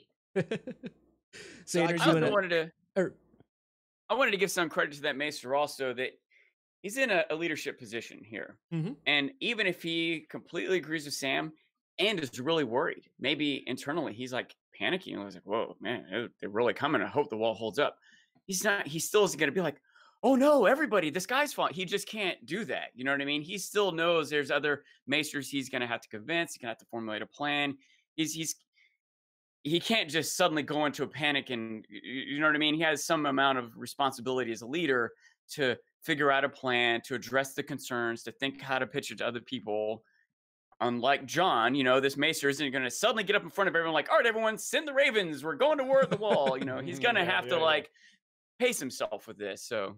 And that goes into kind of the discussion we had about John, like earlier, like the leadership he's taking this under advisement, but he can't just make this decision because he is in a leadership position, but it's not just him that can act on it. Even if he wholeheartedly believes in it and, thinks that this is what we need to do, he still has all of the other Archmaesters and the Conclave to work with. It's literally a group making this decision, and he keeps a good tone of not upping the anxiety.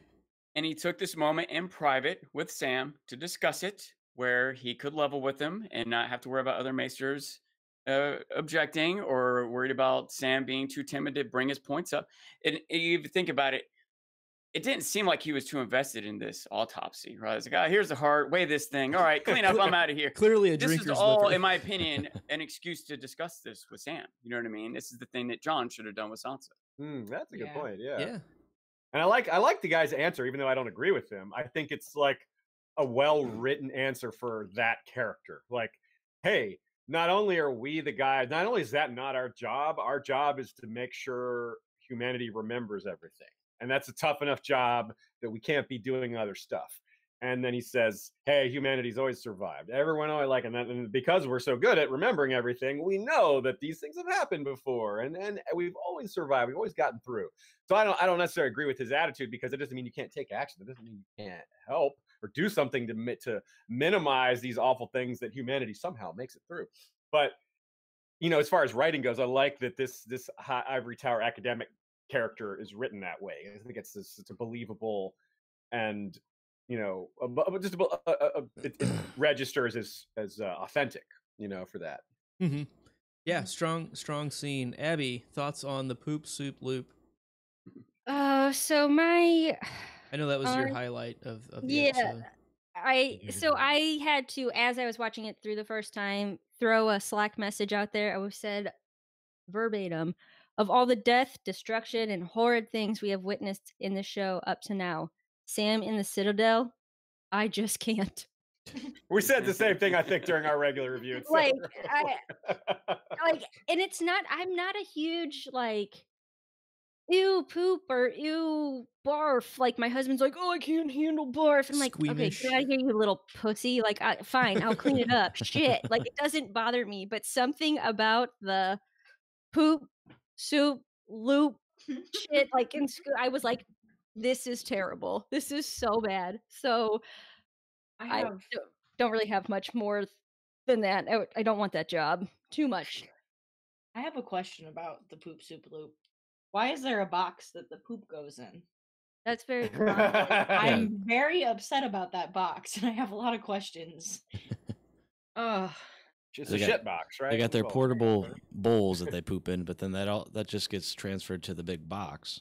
They need to vary their diet if it's coming in and going out looking the same. Right. I was also disturbed, obviously, by the poop soup loop. So my only note with this is, thank God I have an app that allows me to do 3 to 4 times speed on rewatch. Because if you notice, like in the pictures up top here, you might be able to see it. At least during there, I had it a good 3 times speed. Just okay, here, just print screen, print. Okay, get through it, because I'm not watching this damn scene again at normal speed. Not happening. Oh, come on. Good. Come on. You got to make sacrifices. Slow this one down to 0.5. But I will say, Archmaester Slughorn, as was said, he's not wrong. I mean, he's not right, because we know what's coming as viewers and the omnipresent, watchers.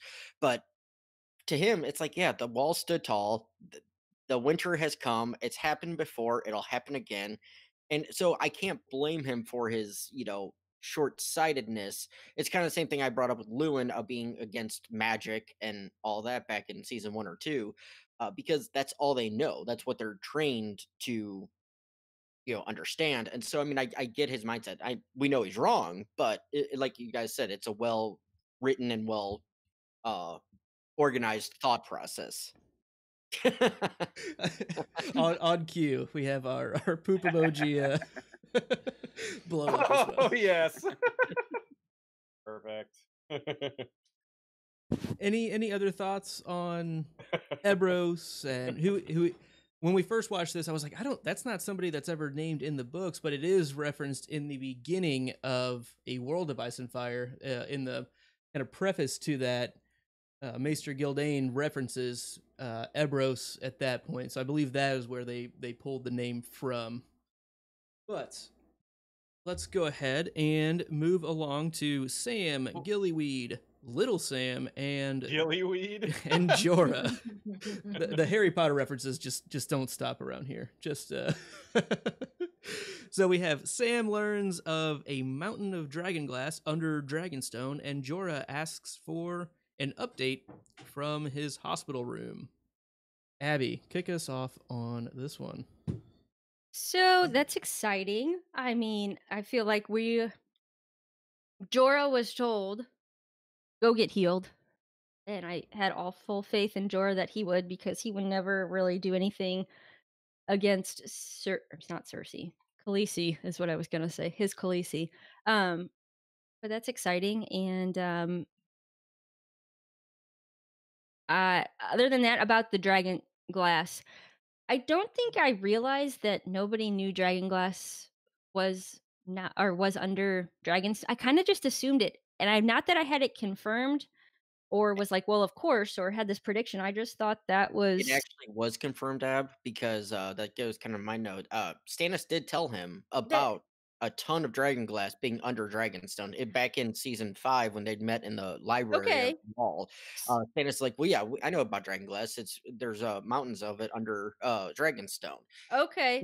Right then and there, you would think Sam already knew that the dragonglass killed a White Walker, because that's what he killed the White Walker You with. put 2 and 2 together, like Tell John about that now. Say, hey, Dragonstone has this, instead of waiting 2 more years till you get down and get a confirmation. Oh, because I read it in a book, now it's real.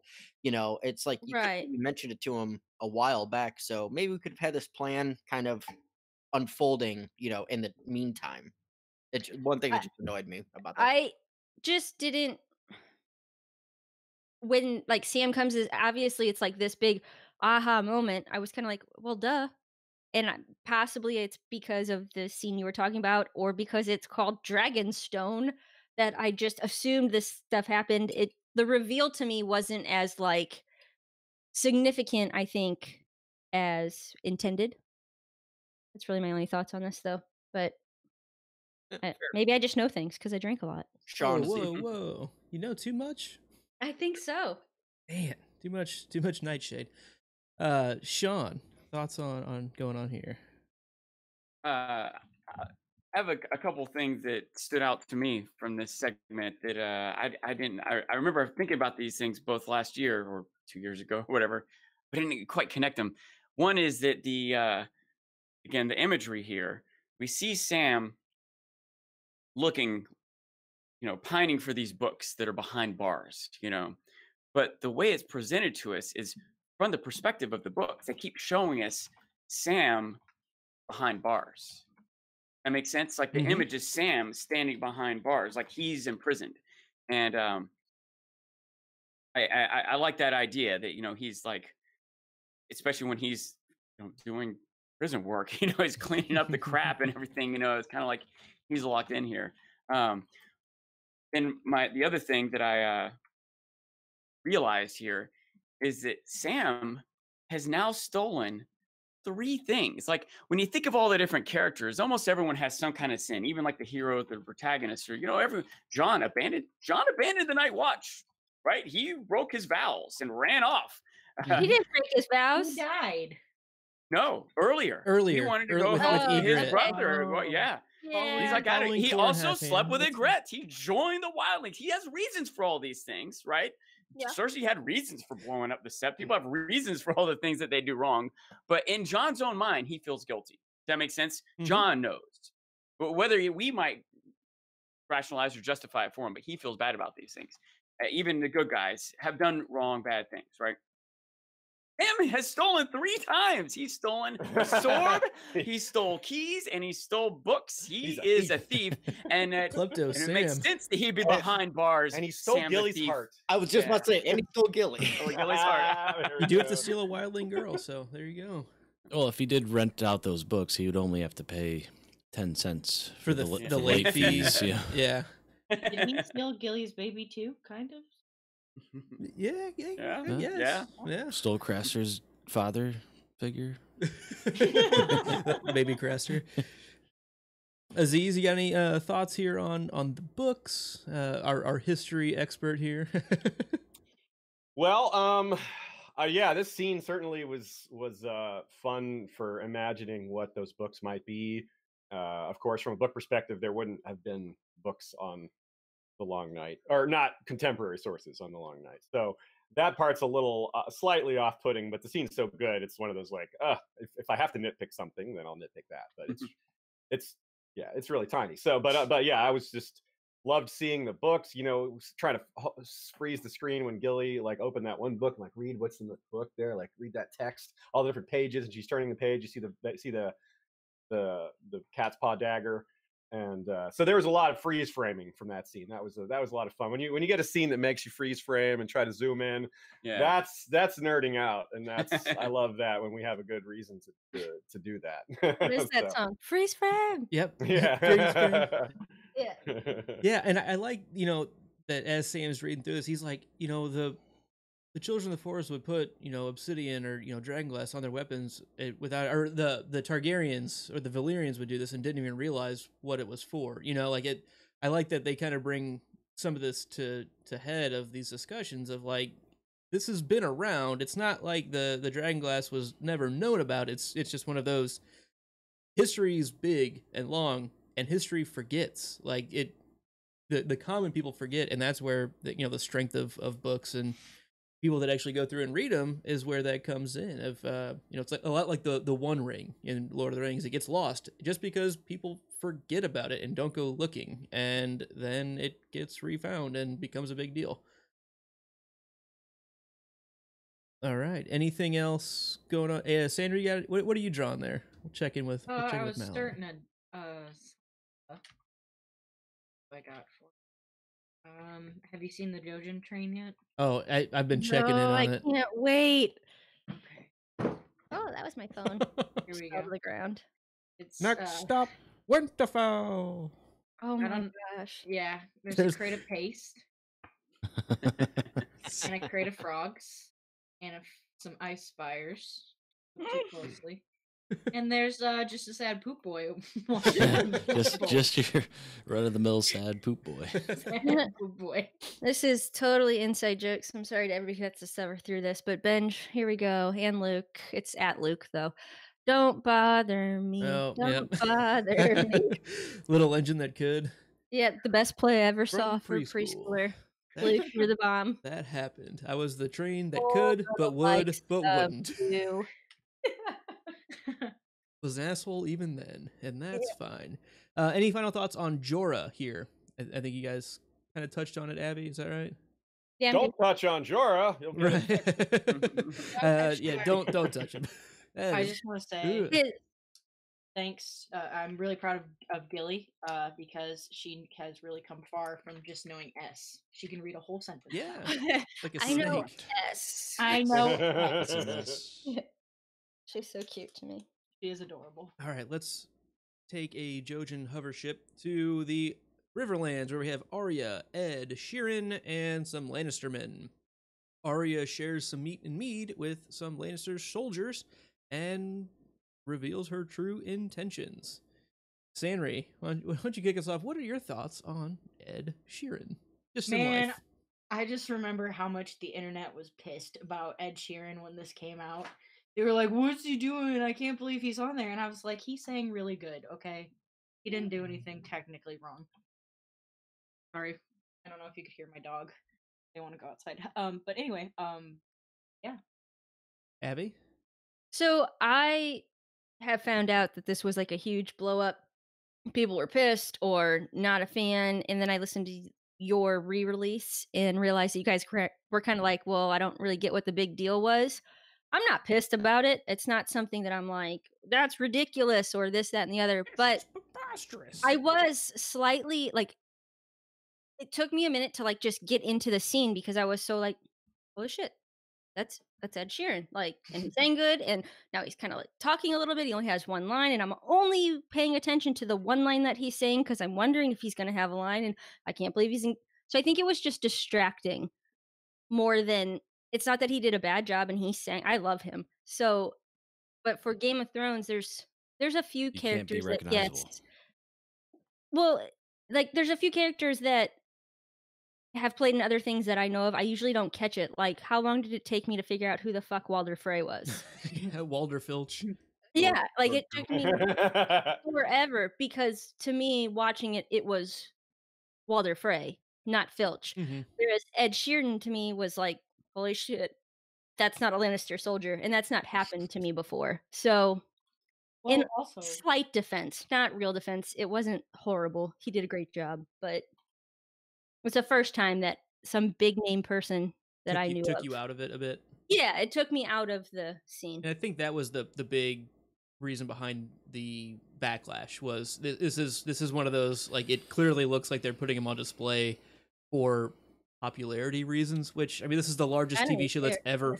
ever happened. I think Game Like, of Thrones is bigger than he is. That's I my don't know, point. but- Like, they don't need the publicity, really. Like, it's neat. It's a nice little Easter egg, and the reason they did it was because Maisie Williams is a huge Ed Sheeran fan, and they surprised her with this, and Well, it was like super it's just a cool. cool thing on Surprise. set for him. So yeah, I wonder if that's like the biggest challenge she's had acting, like not losing her shit. Like, right. I'm seeing with that Sheeran, I'm gonna see with the Who's that ginger? Oh, Just that's to keep Sheeran. that Shit. stone face the whole time, and she's like sitting 3 inches from her hero. she's reading the script ahead of time, and it just says, "And the Hobbit sings." did you guys notice the one that looked like it could have been like Ed Sheeran's ugly brother, Yeah, the guy who made the blueberry wine? The blackberry wine guy. Yeah, I felt so bad for him. I was like, he has to It be was on screen nice. with Ed. That's Ned Sheeran, right? and actually, Ned Sheeran, as we're gonna name him, I thought he had one of the nicest sentiments in this scene, because he offers Arya food, and she's like, you guys don't have any, and he's like, my mother always told me, be nice to strangers, and strangers will be nice to you. And I think that's a pretty good sentiment of like, hey, just don't be an asshole, and 95% of the time people aren't going to be an asshole to you. Like, be good to other people, and it's going to go around. Something that's Yeah, but- interesting here is you have all these soldiers, and they're kind of like talking about how King's Landing kind of sucks, and this and that, and the one guy's like, yeah, I'm actually my wife's gonna have a baby or whatever, and she's like, boy or girl, like, I don't know, like, I'm just a soldier. You We think don't we get get no news? ravens, Yeah, that was really poignant, right? Mhm. You like the soldier's perspective. It's Arya. It's so cool because Arya's just being killed with kindness there, and she's just like, she doesn't know what to do about it. She's like, I'm supposed to hate these guys, but there is just nothing for her to hate other than like the clothes they're wearing, the Lannister colors. That's like all she's got to. And I love the camera work, how she like it zooms in on how their weapons are far away, and how she's like, oh, I could kill all of them. And that's part of why she doesn't want to take their food, because she's like, oh, that's like guest right. But Right? then Yep. he's like, nah, these dudes are cool. I just can't do it. And I love that, because she's just had this whole darkness, around her. And it's like, it's good to have her reminded, hey, there's some good people out there. It's not all bad. This is Especially- kind of what it's not, revenge is good in a way. And these people need killing, not these people, but there are people who need killing, but it's good to not lose sight of the fact that not everybody needs killing. Yeah. Not everybody's a bad guy. And this isn't all black and white, and soldiers fighting for the other side just don't have a choice sometimes. It fits really, really well with the Brother Ray Broken Man episode, right? It fits right in with that of like, hey, over time, these are the people that turn into broken men. They're not the High Lords. These are the common folk that have to play in the High Lords, and ladies' wars, the kings' wars, and they're the ones who suffer. They're the ones that get separated from their families and might never see them again. I mean, this guy's saying, I hope it's a daughter, because then he's not gonna, if it's a boy, he'll likely grow up and have to do the same shit that I'm going through right now. And I don't wish that on my son. At least if I make it through this, if it's a daughter, she can take care of me when I'm old, because that's like the only thing I have to look forward in my entire life. Right. And that it just sucks for the common folk. I that is so. I think the show does a really good job of bringing that perspective in from time to time. Yes, the storylines and narratives of the high ladies and lords and kings is the exciting, fun stuff to watch, but how that plays out for the actual countries and people that they're fighting for to have control on, I like to see how they're affected and the fallout of that at times. Well, they have to go through all the perils of war and stuff like that, but a lot of times they don't get to celebrate the glories. That's all the kings and right. They're the ones doing the work. And I mean, they again just go back to their plowshare after this. If there's even anything to go home to, there's likely nothing. And I mean, they get some wages, but only if you win. Yeah, and so one thing I just kind of want to bring up too. I know I brought it up in the first time we watched this, but one good shout out to bringing Ed Sheeran. If you're gonna bring him in, let him do Hands of Gold. We've never heard it before. It's another Easter egg given to book readers because it's a book thing, but I actually really enjoyed the performance of it. It's a new one. I haven't heard that song before. It's a new one. It's a new one, yeah. And it's Abby, I know you probably don't know what it's in reference to. We had talked about it. It's actually a song that was written about Tyrion, with the Hand of Gold and Shay and everything about a singer. It would sound like me to be about Jamie, but it's all right. Yeah, Yes. and that's completely fair. But actually, it's a song that was actually written about Tyrion and everything, and so they kind of got that shoehorned in with shoehorning Ed Sheeran in, but it was all really well done. At least Braun wasn't singing again. Am I right? Oh. You don't want to hear me bitch about that again, do I know you? I did that just for you. Yeah. Anyway, that's all.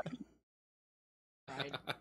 But strong scene. I think Arya definitely learned some things here about, not everyone wearing those colors are enemies. Any final thoughts on this small group here? All right, let's move on to next. Sandor, Beric, Thoros, and Brotherhood Without Banners. We have the group arriving at a familiar shack, and Sandor receives a vision from the Lord of Light, but then goes on to bury the dead left behind. Sean, I'm gonna kick off with you on this one. Once again, this is a scene I love. Is there some good strong symbolism? Yeah, I think it's one of the best scenes of the whole series. There was so much to this. It starts off with great dialogue, the banter between the Brotherhood and Sandor, especially that these are generally kind of like stoic, somber men. The fact that they have these quips going back and forth might have made it a little extra entertaining. The type of dialogue you might expect between Jaime and Tyrion or something. And I don't remember quite what, Sandor's just kind of grumpy and cynical about everything. And someone asks him, why are you so cynical about everything, Sandor? And he's like, experience. He asked him this, just to your exact point there. These are like one of my only thoughts. I wanted to stay on because I have to go after this, and I apologize. I have to take my son to a doctor. But apologize for that. That's a terrible reason. He fell off a huge stool, like straight on the top of his head. Are you letting him suffer right now? Should you yes, take him right now? Like he's asleep on the couch. Like I hope he wakes up for at this a concussion. point. Oh my God. Sleep it off. We'll see. But anyways, so he does say that why are you always in a foul mood is what Thoros asks him, and he says experience, and just the quips between them is hilarious to me. And what's his name? Sorry, Sandor says, ooh, did the Lord of Light whisper that in your ear? It's going to be a misty, like snowy afternoon. Like it's just so funny to me. I'll do prediction number 2 right here. Sandor sees the wall, and he sees a castle by the sea, which I'm guessing is like Eastwatch by the sea, because that's what it's called. And there an is arrowhead. Also a Westwatch by the sea. True. Whatevs. So I still think it's Eastwatch because that's the only one I've heard of at this point. An Arrowhead Mountain, the dead are marching. So I'm guessing that's going to be a thing, that there's going to be some dead people. Northeast Watch. Yeah, the Northeast Watch by the sea is going to be attacked by the Arrowhead Mountain that gets up on feet and starts walking forward, and the dead come to the wall and camp out overnight. So that's my whole prediction. But all right, are you bouncing right now? I really have to go. Okay, do you have any more predictions for Dany at all? We kind of already touched on your initial thoughts of. Yeah, Dany's she's gonna go I don't think she's going after Cersei just yet. I think she's going to get involved in the War of the North. Like, I think once that hits her, like once she really sees that that's the threat, and it's not going to take her like years to see that that's the threat, she's going to like jump on board with that right off. All right, go on. Take care of your son. See ya. Okay, Go bye. on, get. Bye. Go on, go home, Gertie. See ya. Bye. All right, Glenny Dog, still with Thor. Yeah, so I kind of appreciate all the one-liners that Sandor had. He just seemed like he had a lot of them. Those were pretty cool. But like you could see, he's still very skeptical of the Lord of Light. Because I just think he doesn't really understand a lot of these questions. Why? Like he sees these resurrections, all this like cool stuff, but like there's no like logical sense of, okay, this is why that happened. And like really, I think some of the guys don't even know. Like they're just kind of like, well, the Lord of Light just wants me alive, so here we are. And I think they try to put things into perspective by having him look into the flames and like it's like, don't worry about this right now. There's like a bigger threat. Like let's just kind of take care of this, and maybe in the end we'll find these answers or something like that. Yeah, I think you're exactly right. Even Barrick's questioning, like, I have no idea why this is what's going on, but it is. Like, there are better men than me, as you're saying, but I can't do anything about that.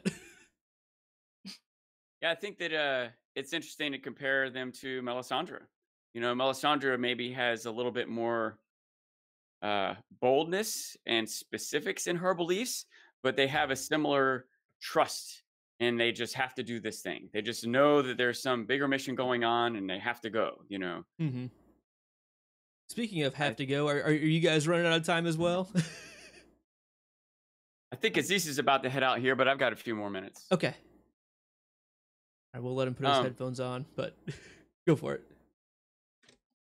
I think that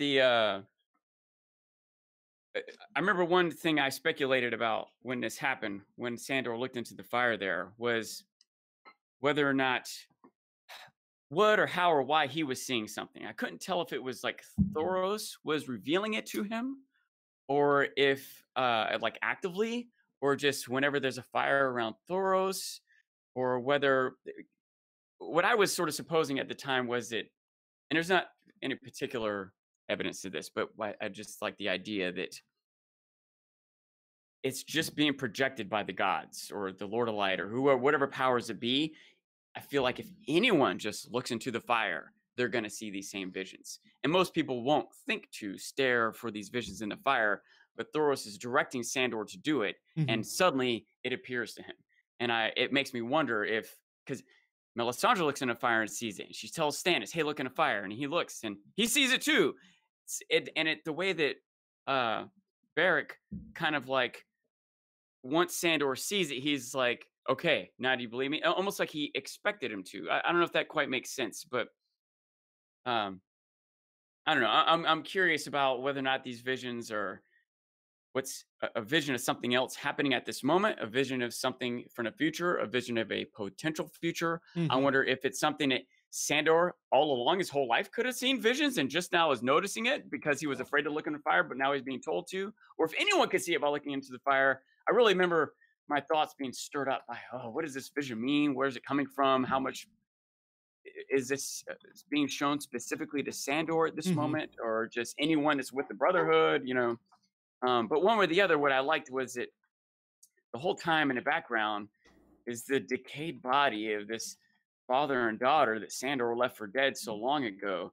And it kind of reminded me of the prior scene with Arya about how they're being confronted with the reality of regular people and the tragedies in this war. Arya has just been kind of indiscriminately been killing the bad guys, but she gets a moment to see that some of the bad guys are just guys. They're not all evil. She was like digging to find a reason to be mad at them. She's like, where have you guys been? What battles have you been in? And they're like, I don't know. I just miss my family.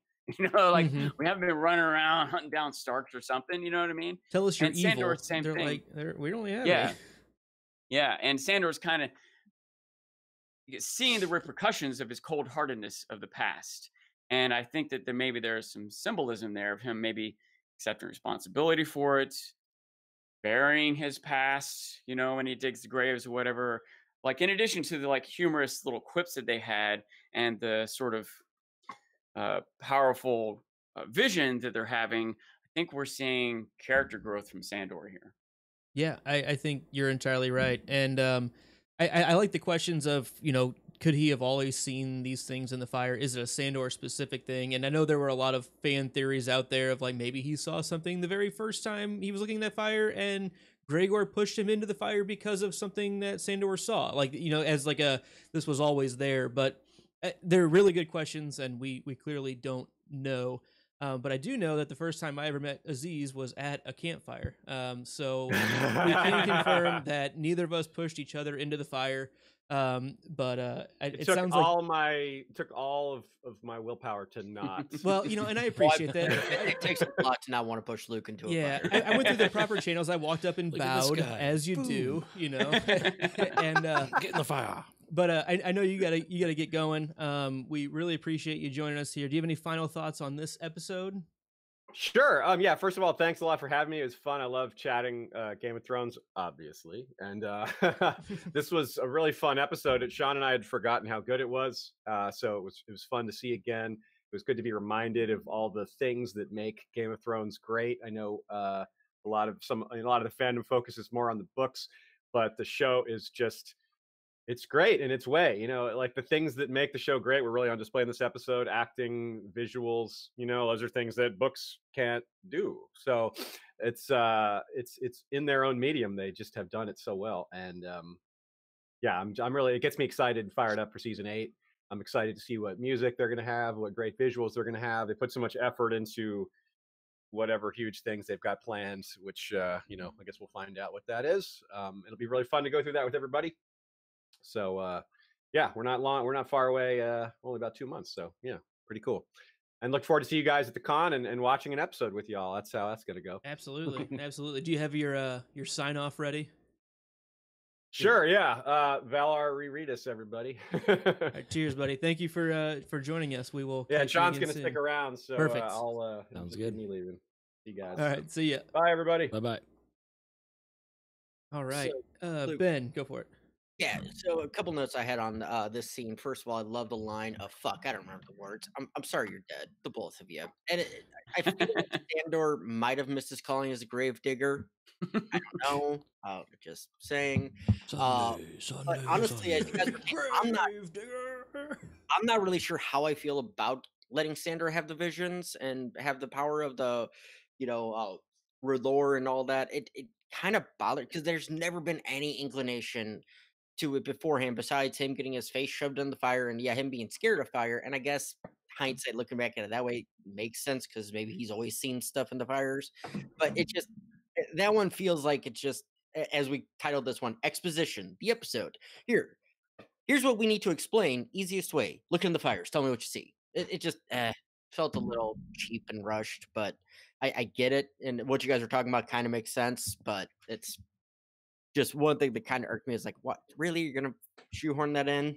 So, yeah, I do like where this scene culminates with Sandor going out there, doing the physical work of digging the graves and kind of burying some of his regret. You know, like it seems like this is something that he is taking as, you know, a learning point and is going to have, and we've seen a lot of changes in his character over time. I mean, but he's still gruff, he's still cynical and angry, but he's not filled with hatred at everything. He's coming around, and I think this is really a pretty symbolic thing of burying a mistake that he made, but in a healthy way, not like burying it to ignore it. He's burying it to show its relevance to his own life. He does realize he is responsible for their death. Mm-hmm. He stole their money. They would have probably been able to possibly survive or bought food or whatever, but you know, because he stole what they had left, they had no chance. Yeah, I mean, you know, they those who say money isn't everything, I'd like to see him live without it. In the words of was that Silverchair, I believe. Yeah. But any Sanri, you got any thoughts on Hound here and the Gravedigger? Gravedigger confirmed, right? In a way, yeah, I think so. Yeah, I'm just. I remember when when they did the Broken Man episode. Sorry, I'm trying not to cough really. I remember when they did the Broken Man episode, just being like so stoked that Sandor was back, because nobody comes back on Game of Thrones. Nobody comes back, but he did. You know, it's awesome. And my other comment was I really liked the hilarious meme made out of "There's a mountain shaped like an arrowhead" during season 7. Yeah. All right. So every episode we have one of these, and it's a final scene. We are going to Dragonstone, and cheers for final scene. Cheers with empty cans. And cheers to House Beard as well. Cheers. We have Dany, Tyrion, Varys, Grey Worm, Missandei, Yara, and Theon. Daenerys arrives. She's home. That's about all we got for the description of this scene, and I think it's pretty apt. You know, it's this is, since the first episode, the homecoming that she's been working for, and I think they do a pretty strong job at kind of showing the emotional nature of her getting there for the first time, and I don't think it's very overdone. I think it registers as a real homecoming. And Glennie, what do you think about this? The last scene? Yeah. I think it was pretty intense. I'm just kind of surprised that it seems like a pretty cool place to be. And I just don't feel like somebody would have to like go in there. You know, it's completely deserted, and you figure like if people caught wind of squatters at least. Yeah. At You know, least it's just, you know, with all these keeps and all these houses and castles and stuff that are not real there, estate's available. there's got to be the homeless rate in Westeros has to be, you know, next to nothing. If this is still sitting there open, yeah, it's not a problem around there. Right. Well, they're all at war. Everyone that would be homeless is at war still. And they literally walk up in the doors. You gotta have some sort of financial means to get across to there. Oh, to actually cross the channel there. Yeah, that's fair. You could figure it out. You can swim it. You can swim the English Channel. You'd chance it at least. Sanri, thoughts on just the overall visuals of Dragonstone for the first time? It's my new favorite castle. I would live there. And it's the best castle now that Stannis is dead.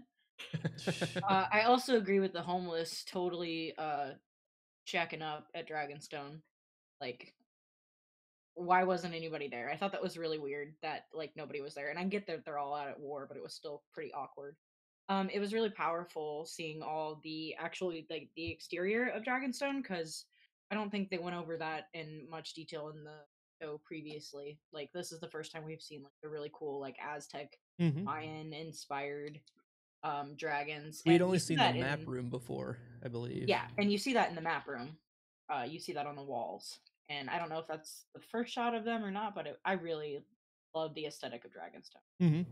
Sean, I know you kind of referenced ahead to the visuals here, and I want to kind of give you the floor on just all of it.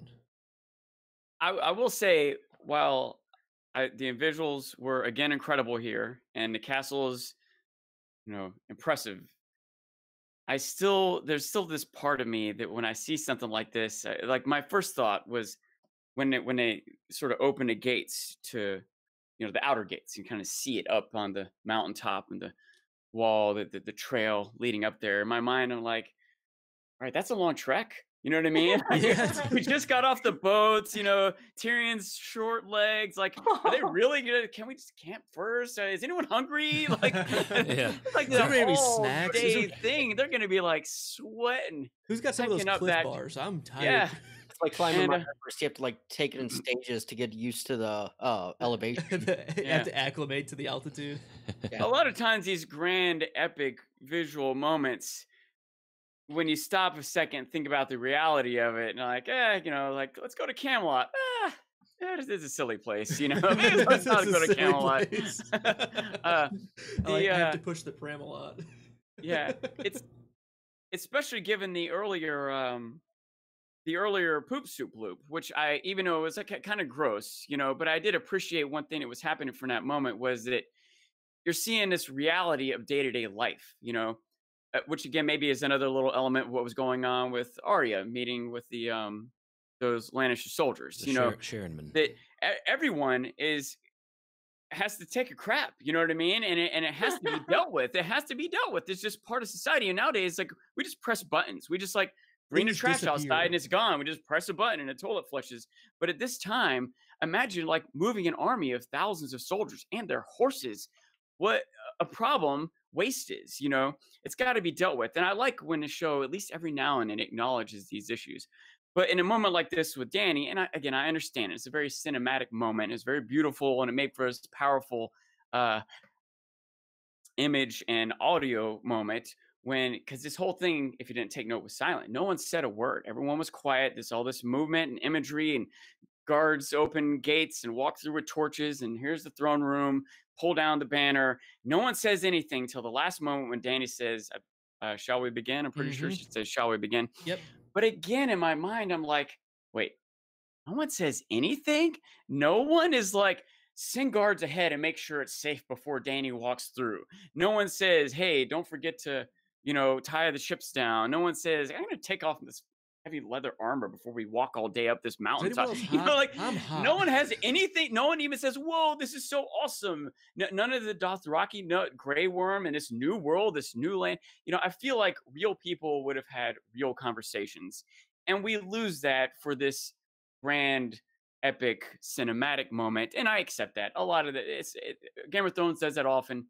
TV does that often. I'm okay with it. But it's, for me, a little bit in the back of my mind, I'm kind of like with a grain of salt for this. That's scene. not how it would really happen. Yeah. Yeah. I like it a lot more to see the reality of things. In fact, one of my favorite scenes is something a lot of people didn't really like much was when Tyrion and Missandei and Grey Worm were bantering before a meeting. And he's trying to get them to tell a joke. Do you remember this scene? Oh, yeah. A lot of people thought that was kind of painstaking or out of place, but it reminds us that they're real people. I like moments like that because they remind us that they're real people. The flip side of that coin is moments like this remind us that it is a grand adventure, so. Yeah, and the one quick note, and I completely agree with you. I think it's a cinematic choice that you lose a bit of that, but it's intentional why they do it, and I can look past it. The one thing, like with the sending guards ahead, whenever Grey Worm, like she's in the throne room, and they're all walking through, and the three of them stop, Grey Worm, Missandei, and Tyrion, and Grey Worm like kind of like keeps going almost to like maybe go ahead of her, like just kind of almost as you're saying for protection, and Missandei like grabs his arm and is like, no, like this is for her. Maybe they send scouts in, like there's one ship that got there like yesterday, like yeah. So I think that's the logical thing that we could do and just say, they've already checked the place, they unlocked the door, they swept a bit, just to, so I think I could be okay with that. It also does, by the way, it makes sense to me that it would be empty. I imagine it would be a strategic decision to pull all the forces together, having even like a nominal force there. Just imagine just like 200 soldiers there might have taken out 1,000 soldiers of Dany's army trying to get through. If they had guards on his wall shooting arrows and trying to hold them up. But also, what difference does it make when Dany has this thousands and thousands of troops? She has this whole Dothraki horde. What difference does it make if they kill a few hundred of them in this last stand at Dragonstone? It does make sense to me that you can't get supplies there easily. You can't get people back and forth from there easily. That if we just leave it open and let Dany land there, at least we know where she landed. It kind of like narrows down what they have to worry about. So I do remember being a little perplexed by one, how abandoned it was in general, and two, specifically why they didn't leave a force behind to defend it. But then I realized that they probably have a better use of their resources than having them stranded out. It was kind of a punishment to send Stannis out there, right? Yeah. And when they already have enemies on all sides and are desperate for troops, it makes sense that they would withdraw. If they also, by the way, take all the weapons and all the food, if they don't leave anything behind in that castle, fine, you can have it. There's nothing there. And now we know exactly where you are and where to move next, so. Yeah, we can strategize now that we know where you're at. One final quick shout out on the architecture. I love the the dragons that are kind of built into the stonework, it definitely reminds me of Mulan. I'm the great stone dragon. It's one of my favorite Disney movies of all time, and I love the entrance. They have the 2 giant Mushu heads, and also in the map room, I think we have a picture of it right here on the wall. It's kind of carved into the dragon stone, which I just thought that was really, really nice touch. Maybe a bit on the, a little too literal with the artwork, but I like it. I'm okay with it. So I got 2 quick notes on this scene. First one, the music. I know it's the Targaryen theme, but the way it was played, it was very John Williams-esque. Like it just Larger than life. Like a very huge orchestral sound. I would have expected in a Star Wars or Indiana Jones, that kind of theme. Not quite the Game of Thrones style. I don't know. It felt a little bit more upbeat than what I'm kind of used to from this series. It's always been really subtle. Like it's been for the most part very subtle, and it's been there since season 1 for sure. Yeah, no, and it has. It just I don't know what it was, but I guess since there was no dialogue over the top of it, that's all it's a little you bit had. more on stage. I think it switched into Pirates of the Caribbean. Yeah, it did. At this point, I think it did. Yeah, exactly. And now my other note, real quick: how the fuck did Varys get on the boat? He was in Dorne. Last episode of last season, he was in Dorne. How the fuck is he on the boat? You shouldn't be there. Well, small little thing. It's just annoying. I think we're supposed to assume that. I mean, there's been time since then. They went back to share the fact that, hey, we have the Tyrells and Martells with us, or at least Dorne, and now they've all come back together. I'm surprised we don't see Olenna and Sand Snakes here, but... And had they done that, I'd been fine. Had they had all of them together, that's fine, but it's just Varys, so it doesn't make sense. That does. I'm over it. It's just like I will point to, just the picture that Sanri has drawn here as the other, confirming it's fine. Fair. How do you think he got back? There we go. Okay, it's fine. Glennie, thoughts here? Anything else on Dragonstone? Dragonstone? No. All right. Pretty cool place, looks like. Pretty cool bros. All right, I think that pretty much wraps us up for the main portion of the episode. Episode title accuracy, Dragonstone. Thumbs up or thumbs down? Benji's got a middle. I see thumbs up from Sean. I see a middle from Glenn. I have to click on Sanri's to see if she's drawing a thumbs up or what. Well, a sad face. I think it looks HBO like is bad at this. It's weird.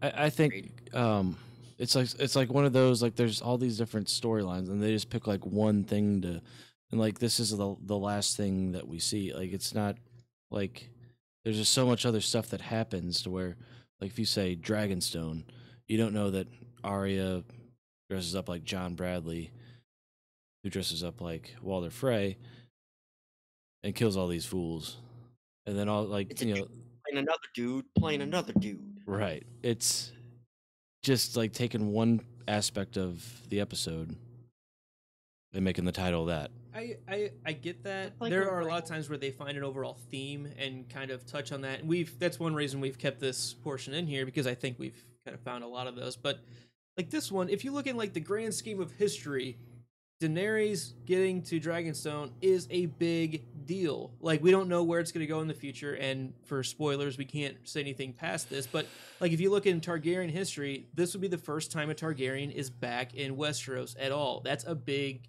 historical deal, and that's why I'm okay with it, because we followed Dany's it's journey. It's okay for that stuff, but does it have to be the title of an episode? I think so. To me, it's the biggest thing that happens. That's the focal point of the episode.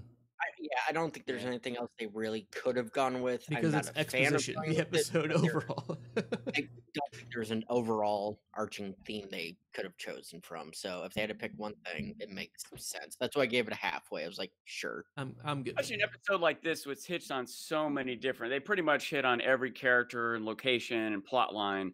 It's hard to have one thing to encapsulate all of it, but it seems from the editing and the presentation that was the crowning moment, the highlight moment, everything built up to Dragonstone. Description accuracy, season premiere. Yep, I think so. John organizes the defense of the North. Yeah, he sure tries. Cersei tries to even the odds. Yes, she calls in for help. She's making some moves. And Daenerys comes home. I think all of those things happen. Most especially the season premiere. Right? They're usually really good about calling that out. All credit where debit is due. So, least favorite thing, Glenn Dog. I don't know. It was hard to pick something. You want to come back? Yeah, come back to me. Okay, Ben. Soup loop. Just unneeded. Just by long, design? For the length. It didn't need to be the loop. It had the right girth for you, but it didn't have the right length. Exactly. Oh. Could have caught it off just at a, fraction. Okay. Mallory, what was your least favorite thing this episode? I also repeat the poop soup loop and the sad poop boy. I feel so Sad bad poop for boy. Sam. Sean, least favorite thing? I'll tell you my least favorite thing. It's a little nitpicky, and again, I think this is one of the best episodes of the whole series. So I don't want to be too negative, but the thing that at the time especially bothered me most was actually the thing that most everyone, like one of their favorite things was the scene with Arya.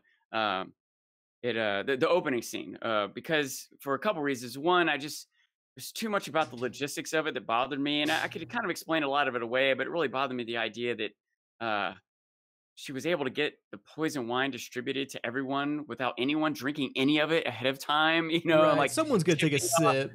That anyone who wasn't guilty, some cook or some servant girl drank some and died that Arya didn't mean to kill. It felt like, never mind all the other issues of like, how does she hide the bodies? And I called this meeting. It's just a lot she had to do that I can accept that it happened, and it would have taken 3 episodes to show all that set up. So they just do it, get it done with.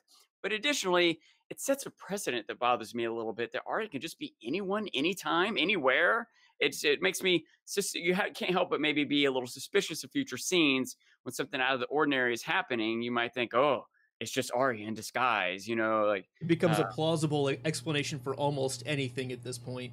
Yeah. So anyway, I don't think that's what the show's going to do. You know what I mean? Like, Melisandre could give birth to a shadow baby anytime to kill some character. Yeah, but she doesn't do that.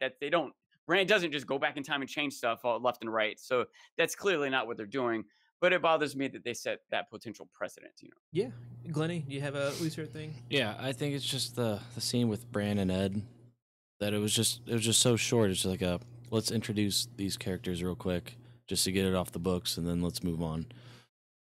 Yeah, I have a hard time picking a least favorite thing this episode. I think I'm gonna kind of echo what Glenn just said. I wish there was a bit more from Bran, a bit more from just the fallout of that, because I love that. It was really a really strong episode. I mean, it was we touched on a lot of different things, and a lot of them were done pretty darn well. Favorite things, we'll go in the same order. Ben.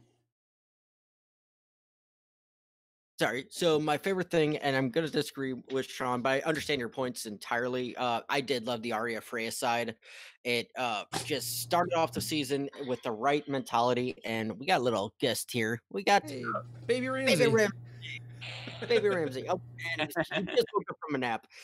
But the Arya Freya side, it set it off on a right tone for the season to let you know, because going back to it, you didn't know if that was a flashback or what, and you're like, so you don't know what to expect now from Arya. It could go anywhere, anyway, and it just so fun, so good. And David Bradley just absolutely killed it with it. So I just loved it. Mallory? I liked seeing Sansa, Jon, and Dany collectively all in their home. And the big one, obviously, is Dany, because this is the first time, she's been on Dragonstone. She was born. But I just thought it was really nice that we finally got to see everybody home again. Sean, favorite thing? I think my favorite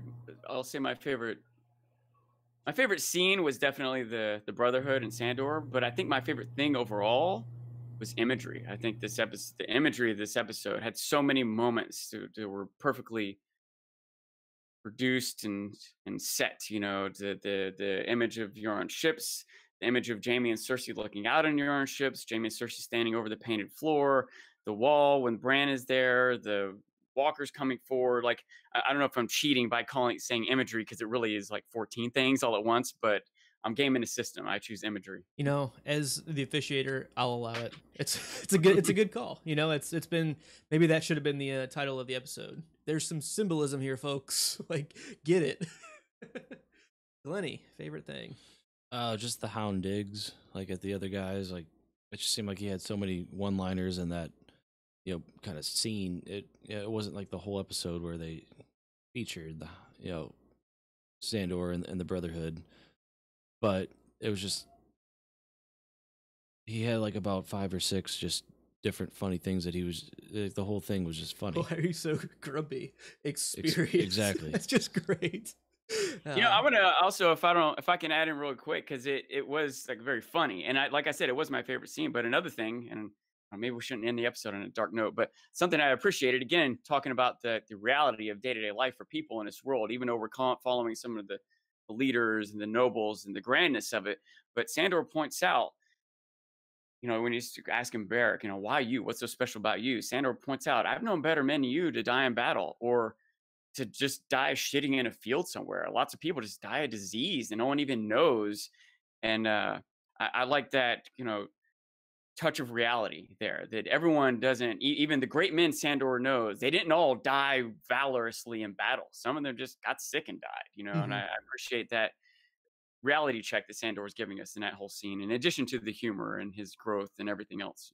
Yeah, I'm really glad you pointed that out, because I was going to say that my favorite thing was, you know, Daenerys' homecoming. I thought that was done really, really well, but I am going to kind of change that up here and say that it was the realism that they put for the small folk, starting with the Ed Sheeran scene. I thought that was really, really well done. With the Poop Soup Loop scene, I think it brings it back to a normality that we don't get very often. We don't, you know, sit by the throne all the time. There's normal fucking people living normal fucking lives, and they're affected by all of these other things, and this is one of those episodes that bring that in many different areas. And Sandor burying the bodies of the father and daughter because of a choice that he made, I think that is, a, like you said, a sense of realism that when they strike it on the show, it really stands out to me, because when you play your Game of Thrones, not just you live or die, but a lot of people die, and a lot of people are affected by it more than just you and your personal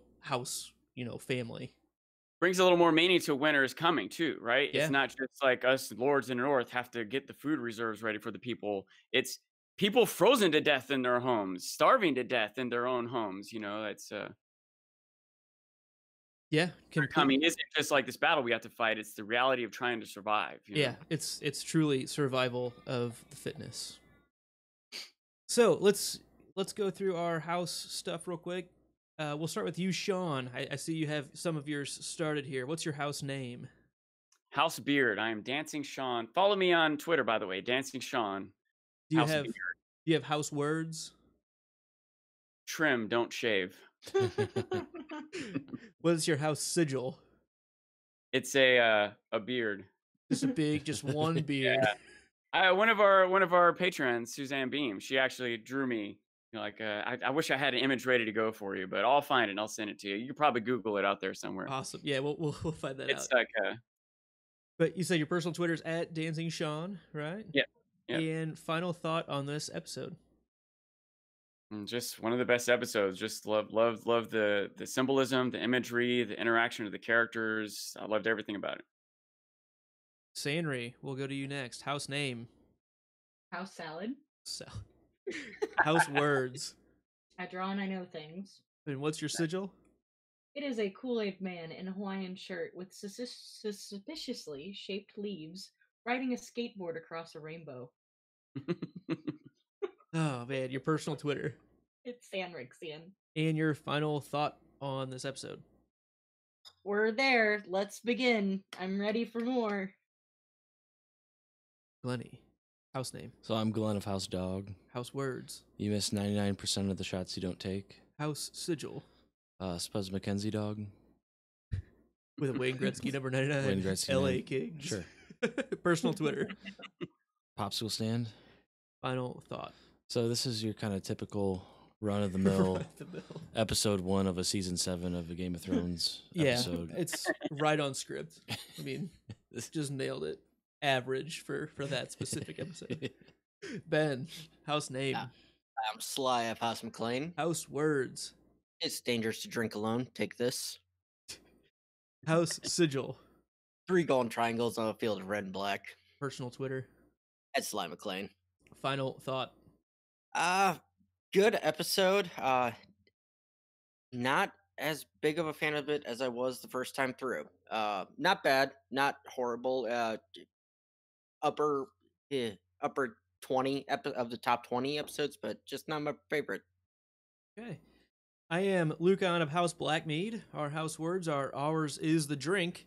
House sigil is an obsidian black chalice on a gold and blue checky background. You can follow me on Twitter at LucaFerocious or at No One Drink.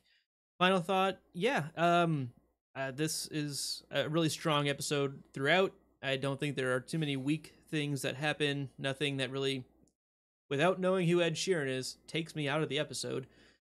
Which, again, I didn't know who he was before this episode even. I was like, this is how I found out he was a thing. I was like, I don't know. Just some guy. I'm sure that's what happened. You know, I took the posters down of Ed Sheeran after this episode because I wanted to be a cool kid. No, really, really strong episode. And I'll run through Abby's real quick since she's not here, didn't do them. But she is Gertie of House Condescension. Her house words are we don't quit. Her house sigil is a field of white with a raven sitting atop a black up-pointed chevron, and please follow her on at Go Home Gertie. And her final thought was, it's your run-of-the-mill season 7, episode 1 of Game of Thrones, as Glenn would say. Please become a patron to get access to our epilogue episodes and t-shirts, mugs, glassware, and our seasonal merchandise clubs. You can learn more, just like Michael Shannon did, at patreon.com/stayimaginary. For all of the ways you can help keep our beer bank full, check out the podcastthat.com/support us. A huge special thank you to all of our guests today. Sean, thank you very, very much for being here. You're welcome. And I encourage everyone to check out, even go back and listen to History of Westeros's TV episodes along with their book stuff, where you can listen to Sean's first time experiencing the episodes. That was a lot of fun to go along with listening. And also, Mallory Dorn, thank you so much, as always, for being here. Oh, you are welcome. And, what are we drawing here? A little Dragonman? A little Durgan, because we didn't get enough Durgans in this episode. Never enough Durgans. Tyler Durgans. Aww. Join us this upcoming Thursday for Abby's initial thoughts and the rebroadcast of Luke, Ben, and Glenn's first go-round of Season 7. Next weekend, we will also be live again as we continue Season 7, and we will be joined by another special guest, a.k.a. Kev, a.k.a. Bridge 4 of YouTube fame, so don't miss that one. Follow us on Twitter at No One Drink. Send us a digital raven at noonedrink@gmail.com. Subscribe, like, rate, and leave comments on iTunes and YouTube. And don't forget to hit that notification bell. And until next time... As always, I still don't know, so I'll just drink. As always, don't turn your back on the wolf pack. As always, winter has come, and so did I. Sean, you got one? Oh, do I have an as always? Follow me on Twitter. As always, follow me on Twitter. Sanri? Oh, shit. Party on, Garth. And as always, party on, Wayne, and stay imaginary. I don't think we're getting our outro music this time. There we go. How do you know this? That's what I do. I drink and I know things.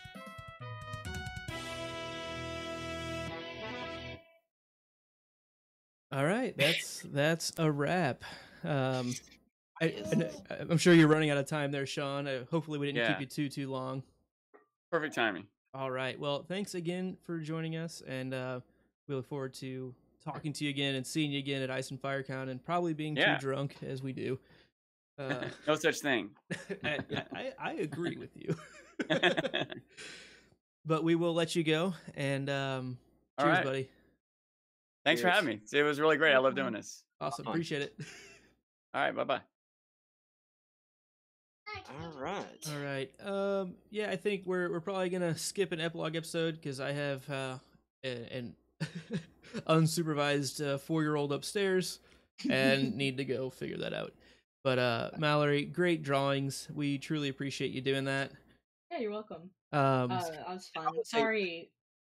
Go ahead. Sorry, I coughed. I really thought I was. it was muted. incredibly embarrassing for everyone involved, I'm and so sorry. we're kind of embarrassed to know you right now. You know? I know I would be too. I would be ashamed. But I do want to say thank you to all the new viewers in the chat. I'm seeing a lot of new names and everything, and thank you very much. It means a lot that you guys are finding us and just joining in with the community here, meeting up. If you got friends that may like us, just share us around. We're welcoming to everybody. So thank you again for everybody coming out today. And I know we're midday stream. I think next week we're looking at Friday night, tentatively as of right now. Friday night about 9 p.m. Central. So Friday night, about the exact time that you're planning on.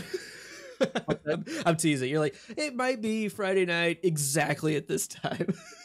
okay, after Citadel Trivia, which is typically about 9 p.m. I'm just teasing. Note to the chat. Sorry, I wasn't interacting today with 7 people on. I was doing my best to keep us on track because I knew we had schedules to deal with for not only our guests but also Abby, as she was neglecting her parental duties. I didn't want her to keep doing that for too long. But we love you. I'll go back and read through these later. And yeah, I'm a slacker, and it's embarrassing. But Sanri, if you could, yeah, shoot me over whatever artwork you did, and maybe we'll make some T-shirts out of some of them. Okay. But Awesome. I think that's gonna wrap us up for today. And yeah, party on, Wayne. Party on, Garth. Party on, Wayne, and party on, Garth. All right, cheers, friendos.